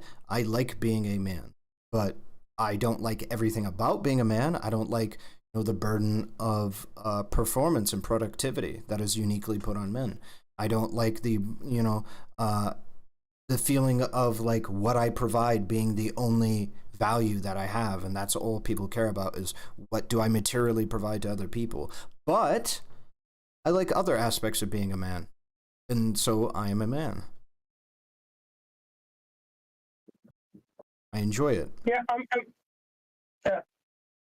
I think that's fair, but there's a bit of overlap in masculine traits and how we have historically seen masculine traits. So yeah, that could be an issue instead of yeah, because that's just expanding the category without any criteria for that categorization. Sorry, I have to go, but yeah, I mean, yeah, Okay. it was good discussion. All right. You have a good Maybe one, we can buddy. talk again later. Yep. Yep. You let me know. All right. A thin. Yeah. Hello, can you hear me fine? Yep. Awesome. So just a little moving off of that a bit. I'm more interested in societally what would be the case. So in the example that Destiny and Chud gave, they said it was about the one with the prisoner being told, no, you have to go into the male prison. Yep. So with self-ID as it is, how would do we need to change the laws to take other factors into account, not just what you identify as? Yeah, so I think there's already a pretty robust system put in place for trying to prove your, I believe it is your mens rea or whatever, your motivation. Mm-hmm. So essentially what would happen is if you want to make a serious legal appeal to apply to a different prison, what's up, tomfoolery, then what your gender identity is, like as it stands, you would need to go through a court process where you definitively prove that you have had the intent and your intent is serious to identify as the gender with which the prison you want to be in is. Okay. Yeah, and do you see that having to be applied to any other spaces outside of like prisons? I imagine you could probably come up with some that I could agree with, but off the top of my head, I don't know. Okay. I think that was just my 2 points. That was all. All right. Thank you. You have a good one. Okay. Didn't that particular person take HRT as well? I have no idea.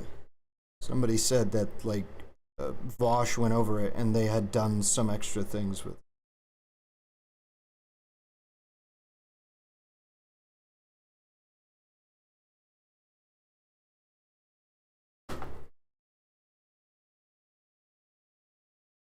All right.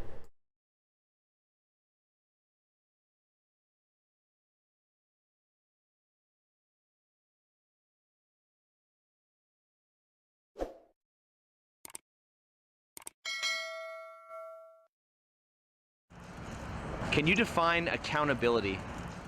Taking responsibility for your own actions. Yes, whether you lie or tell the truth, it's all about just being honest with your partner.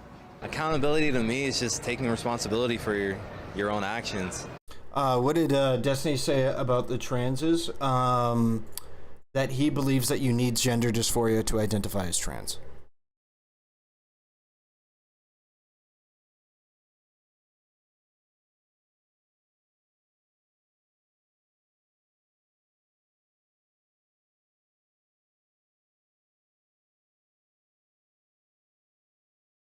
Making sure that you, like, when you say you're gonna do something, or you say like something is important to you. You're gonna watch Zerka and Destiny on No Jumper? I don't know about that. It feels like it's escaping me, and it's long, isn't it?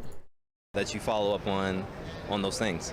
Accountability is when I say I'm going to do something that I'm following through. Accountability is follow through to me.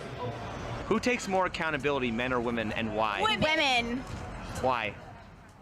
Men try to hide shit because they feel like they're gonna scare their women away or hurt them in some way.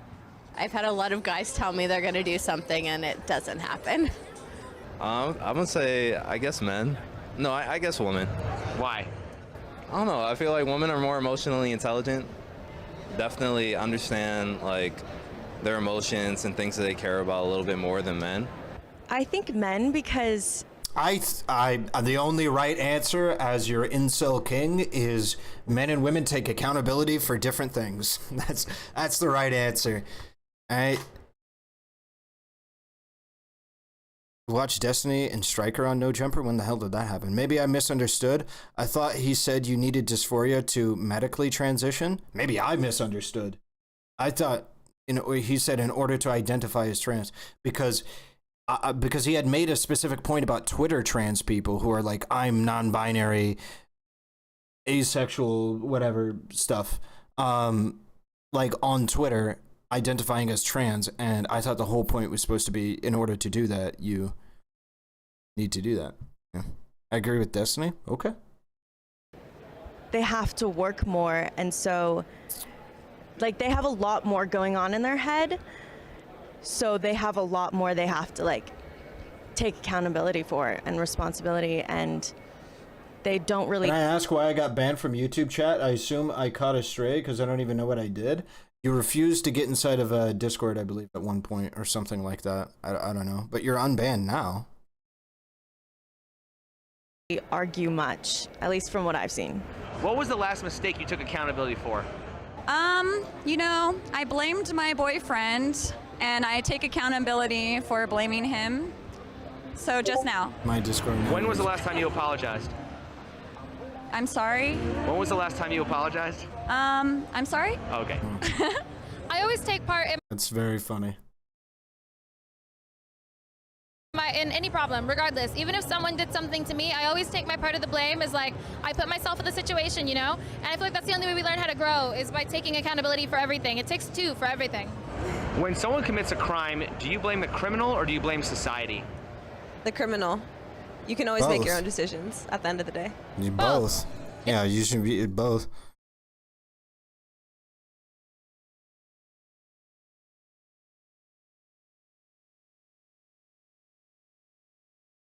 It's nature and nurture, the way you were raised, your mindset, your own individual actions. I think all of that matters. I don't think they're mutually exclusive. If they're impoverished and it led to them stealing food, then I don't blame them for their crime. I blame society because of the system that we have, and capitalism has failed them. Whereas if they were to murder somebody, then that's a different story. I blame society because I feel like society, in a way, they cause the criminal to be a criminal. I mean, a criminal doesn't become a criminal overnight. Something must have occurred in their lives that would make them do crimes, make them want to do something. So if a guy cheats, can he blame society? No, if a guy cheats, then he should be responsible. So how is that different than a criminal? I mean, if someone does wrong, why are you more likely to blame society than blame the individual? Because for society, it takes... That's a good point. It takes up over time. Usually a criminal, in my opinion, it doesn't happen overnight, like I said. Well, if a guy cheats, why can't he just blame hookup culture? I mean, like, he could, but then, like, how long would that occur? Like, how long? Okay, if a guy cheats, can he blame society? Depends on the crime for me. It's not always both. I think in pretty much every case it's going to be both, because if somebody commits I mean, I can't think of a crime it's not going to be both. Even for like pedophilia, I feel like you can, or like child, essay, is I think you can create an environment in which these people are less likely to perform this behavior and will seek medical assistance instead of harming a child. Absolutely not. I don't even have to finish sharing the rest. Yeah, I agree. The ratios change, but it's always both. That if a guy cheats, he cannot blame society. You've made that choice, and that's where the accountability comes in. So if you make a choice to commit to somebody, you make a choice to commit and follow through. If you're ready to step out the door, you can make that choice to be respectful and to say, hey, you know what? I respect you enough and I love you enough that this isn't going to work out as a monogamous relationship. I've got to go elsewhere. Why is it when a man cheats, he's a cheater, but when a woman cheats, it's because she's not satisfied? If you cheat, you're a cheater, if you're a man or a woman. I mean, isn't a man not satisfied when he's cheating? I mean, like, it's not black or white, but it has been statistically proven that women cheat for different reasons as opposed to men. For men, it's more like sexual gratification, and for women, it's more like emotional gratification. But both are not true and not honest with each other, and that's really what matters, just, I guess, like communication in general. Is it possible to have equality without equal accountability? Oh, no. Yeah, no. How can men and women ever be equal if relationships have double standards? I would say it's impossible. I'm sorry, I'm gonna have to go back over this. Give me a sec.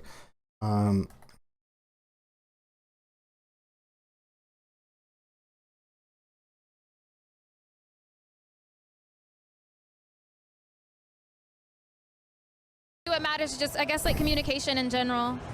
Is it possible to have equality without equal accountability? Oh, no. Yeah, no. How can men and women ever be equal if relationships have double standards? I would say it's impossible. That's a really tough thing because, I mean, our society... I think we can get close enough to be happy. I think there can still be some double standards and we can be close enough to be happy instead of relationships. It's built off of... We live in a patriarchal society where men have ruled for a really long time, so it's really hard to do that because double standards were created in our society by men. Why is it when men do wrong, it's men's fault, but when women do wrong, it's society's fault? I think women just try to put the blame on other people. That's something that, like, I find myself working on a lot because I do see it a lot in the world. What are women exclusively held accountable for? Oh, I'm not exclusively held accountable for just women? Body count? I'm not sure. I can't think of anything. No, that's not even like Can you think held of any problems in accountable. society that aren't blamed on men? Any problems in society that are not blamed on men?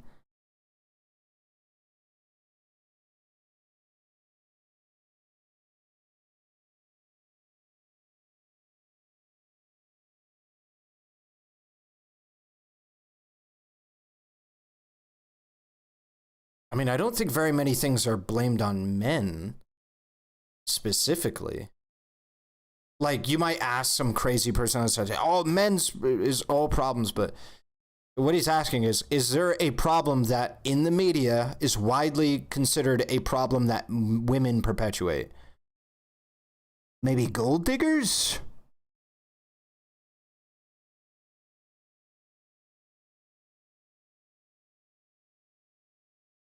Yeah, maybe gold diggers, I guess.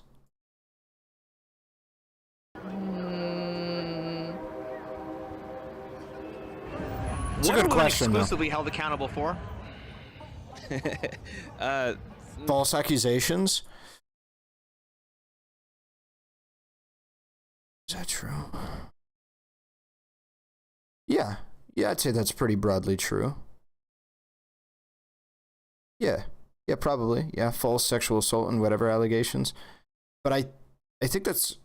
Sure, I would say that's true. I would say that's probably only true because, like, men don't, like, get any publicity when we come forward about allegations. But I guess that's kind of beyond the point. That's not really relevant to the point. Hold on.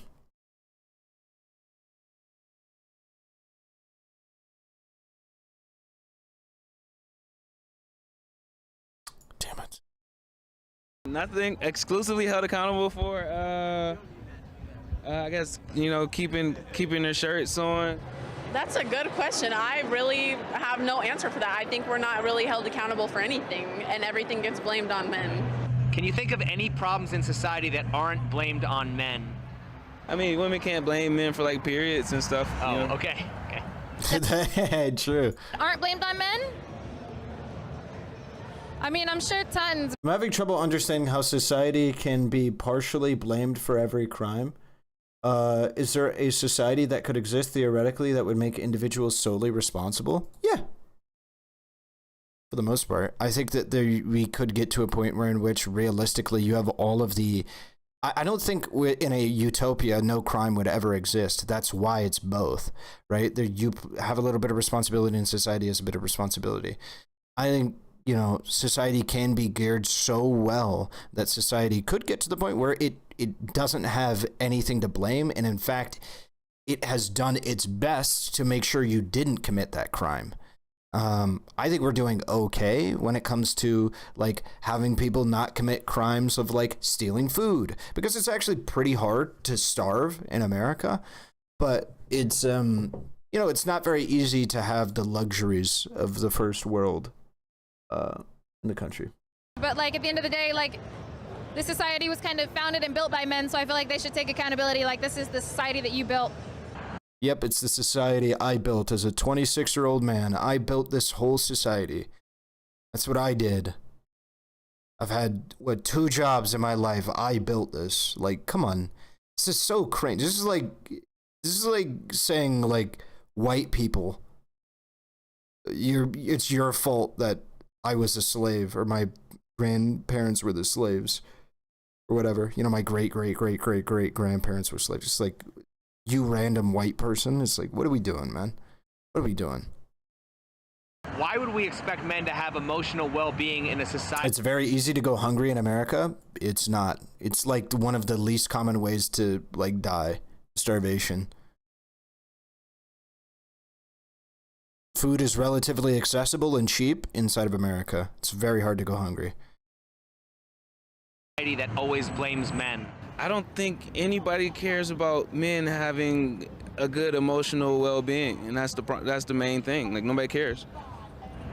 If men are blamed for building society, why are they never credited for anything good in society?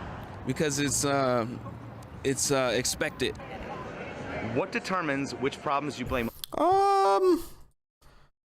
I don't know. I feel like there's a counter jerk to that because, like, obviously online you'll hear all the time, men built everything. So I feel like there is a counter jerk to it. But, like, mainstream, I agree, men are not, like, seen as people who built anything. But we are seen as people who are, like, we, like, ruined everything. Like, it's truly mind-boggling to me how... I'm going to bring it up because, like, it's relevant, but it is kind of a meme. Fucking Velma got greenlit as a show. That is mind-boggling to me because it is really a kind of synthesis of what this has been turned into, which is just, if it's anti-man, doesn't matter. It's right. Doesn't matter.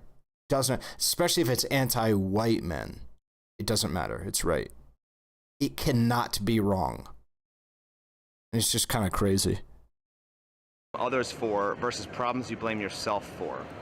So you would blame others for situations where you're 25% of households are food insecure.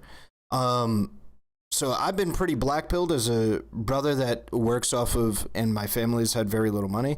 Also, I've looked at the food insecurity. Food insecure just means that you can't go out to eat at a fucking restaurant every fucking day. Food insecure does not mean that you're having trouble putting food on your table. That's not what that means. You look at the budget that those food insecure people have, it's dog shit. Stop buying the latest iPhone.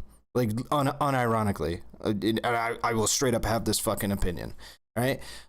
If you look at the budget of food insecurity and food scarcity, this was also I believe studies that were done with rent. This is assuming that you have upper middle class budgeting. Like, they want your rent to be 33% of the amount of money that you spend in your income. So 33% of your income should be rent. Otherwise, you're like, I forget, it was like housing insecure, which is ridiculous. It's absolutely ridiculous how little. Like, you need to live out of a shack for most people to do that, and it's not that bad to have more than 33% of your thing. The reason why it was 33% is because it's assuming that you go out, you dine, you have a sufficient, robust amount of money for entertainment, and then you also invest in your retirement on top of that. So then the solution to that is don't have such a robust investment inside of your entertainment and how much money you make. I mean, let me give you a secret on how to spend dimes on eating food. It's called pasta. Do you know how cheap pasta is? You could buy one box of pasta for about $1.30, and that is enough calories and sufficient nutrients to be able to feed you probably for the rest of the day. Like, for the most part, unless you're overweight. $1.30 feeds you for your entire day. But because you want to go to McDonald's, get like 5 different fucking burgers or some shit like that, that's what it is. I'm sorry, it is what it is. And this is coming from you as somebody that has lived below the poverty line for 24 years of my life. I've lived below the poverty line, like significantly below the poverty line. It's not that hard. Gonna need some sauce though? Yeah, you get about another $1.30 for sauce, and that sauce can be put on at least 2 or 3 different things there. Food is not expensive unless you're like fucking exercising or some shit. That shit is ass. Obviously, there's various different other foods that make it very easy to hit your calorie. Oats, really great to be able to hit calorie amounts and stuff. You're not going to be healthy. Let me just stop you there. Being healthy is going to run you a significant check. But that's not what you're trying to do. That's not what you should be doing. You should be trying to fucking survive, get yourself in a good position to be able to get a better job, and then you can worry about being healthy. What you need to worry about is saving your money.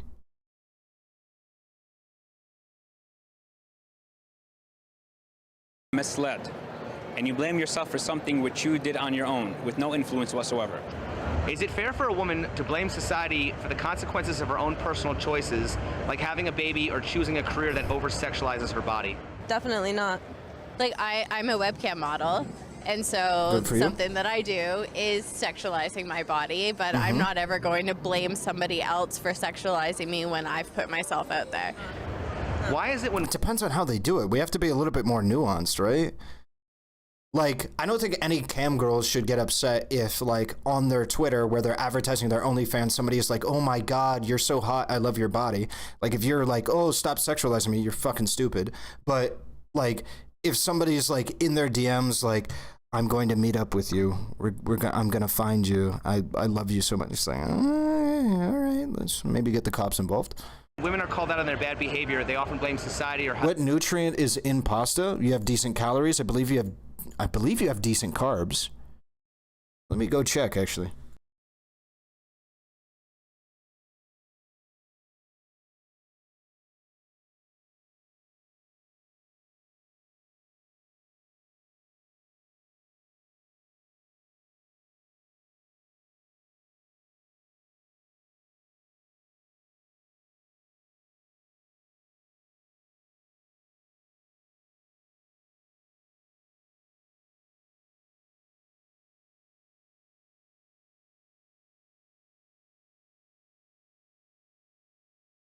Okay, so here I have pasta.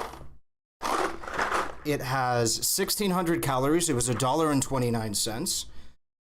Very low fat, no cholesterol, no sodium, 42 grams of carbohydrates times 8, so like way more carbs than you need. Protein, great source of protein. 8 by 7 is 56. 56 grams of protein, very decent protein. If you're hitting the gym, it's a little bit light. What I do is I put cheese on it. So I get grated cheese and I sprinkle it over the top because grated cheese is a fantastic source of low saturated or low satiating protein. So I put that on it. No grams of vitamin D, 12 milligrams of calcium, 2 milligrams of iron, 118 milligrams of potassium. So you just eat this shit in like one fruit and you'll be fine. You're not going to be healthy, but again, you'll survive for $2 a day. $2 a day. You'll be fine. $2 USD a day. You'll be okay. And you'll save thousands of dollars a year. You will literally save thousands of dollars a year on your spending. But yeah. They were raised, but when men are called out, they're more likely to be held accountable. Because it's an easy out for women to do that, to blame others, but at the end of the day, it's your own decisions. Because it's too easy for women. They're effeminate. They can cry. All they do is cry, and they're like, okay, well, you guys are wrong. It doesn't matter if they're in the wrong. I've seen chicks cheat, and then they cry, and their guys will take them back. And I'm like, she cheated on you. I don't think that men are held accountable as often as they should. But again, that's past experiences. But I think that because of the whole like Me Too movement, it's so easy for women to fall back on that as an excuse. It's not necessarily that they shouldn't be held accountable for their own actions. It's more so that the media has made it really easy for them to use it as a scapegoat. I think don't know what that shit is. Harsher punishment on women for a lot of these reasons, and also society has been built to sustain men and cisgender men, straight white men. So it's like they can be called out on certain things, but it's not as harsh punishment as like women or like black women. If women can blame all their shortcomings on patriarchy and internalized misogyny, does that absolve them from all personal responsibility? No, they think it does, but it shouldn't. It doesn't absolve them of personal responsibility because ultimately it's their responsibility to do good things for themselves.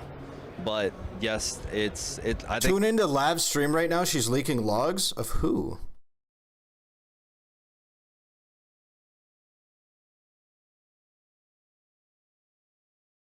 Me. Discord, not yours.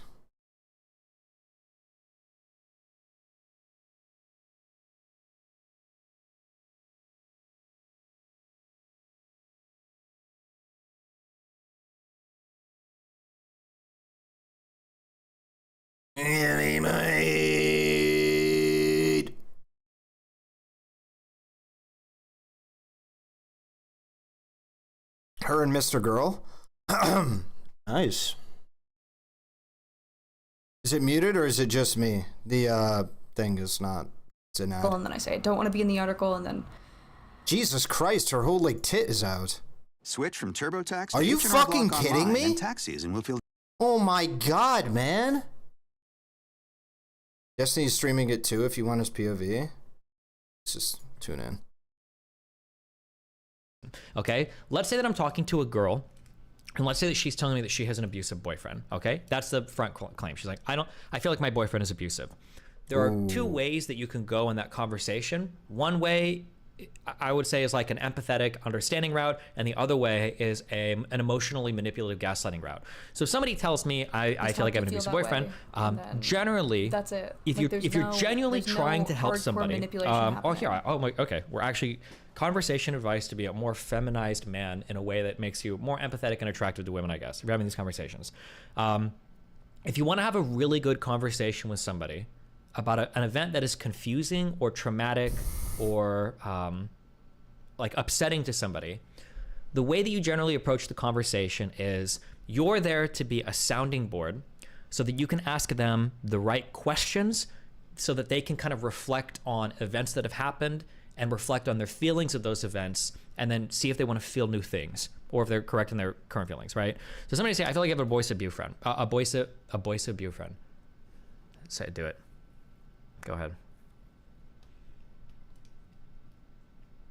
What?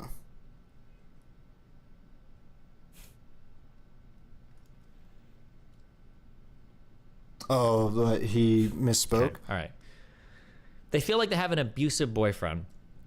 What you want to say is like, okay, well, why do you feel like they're abusive? And it's like, well, sometimes when I come home, he shouts at me. He's like, he's really mean to me. He's nasty to me. I work a full day. I come home. He's unemployed. And he still shouts when I come home. It's like, okay, well, why does he shout at you? What does he say? And it's like, well, he says this or that. It's like, well, do you feel like you do these things wrong? Have you had relationships like this in the past?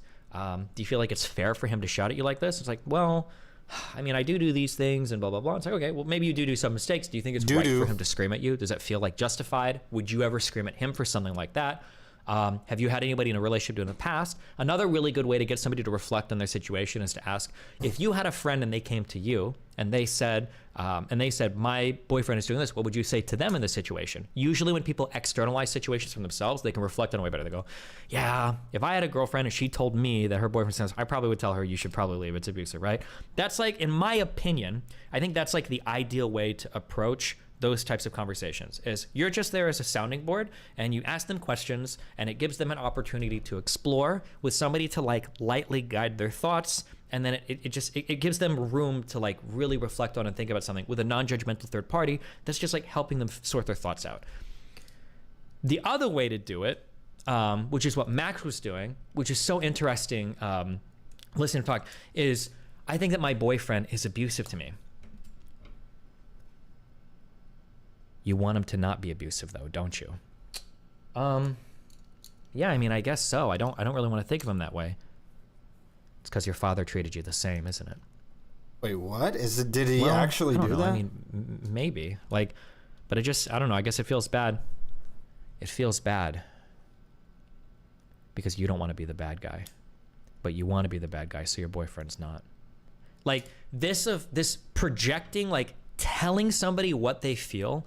It is the easiest way. Have you ever heard the term chaos is a ladder? It's true for people's emotions as well. The best time to manipulate somebody is when they're emotionally volatile, because when they're emotionally volatile and their mind is rearranged and they are they trust you as a person, you have the opportunity to go in there and fuck them up so hardcore because they already trust you emotionally, and you have the ability to All right, I feel like I'm jumping into the middle of this and I need more context. You know what that tells me? That tells me I'm gonna fucking go. All right, I need to go to the gym anyway. I'm on double triple overtime. I really need to go to the gym, so now is a good time to go ahead and call it that. I'll come back tomorrow. We'll discuss some of this on stream, and then you know what we're gonna do? We're gonna have that conversation with Kidology. I'm having a talk with Kidology roughly 22 hours from what time it is right now. So if you want to be able to tune into that, just be on time for my stream tomorrow. And I'm going to transition into it. We're going to talk to her. It'll be a great time. So if you guys want that shit, stay tuned. All right. Oh! All right. See you guys tomorrow. Thank you for the return to the YouTube stream. We're demonetized. The Matrix is no longer strangleholding this stream. Can you do a kick stream on Friday or Saturday? I guess. Why Friday or Saturday? You're a terrible streamer. What are you doing, bro? Unlucky. Day is it? Friday or Saturday? Sure, I guess. My Discord, not yours. I just realized. All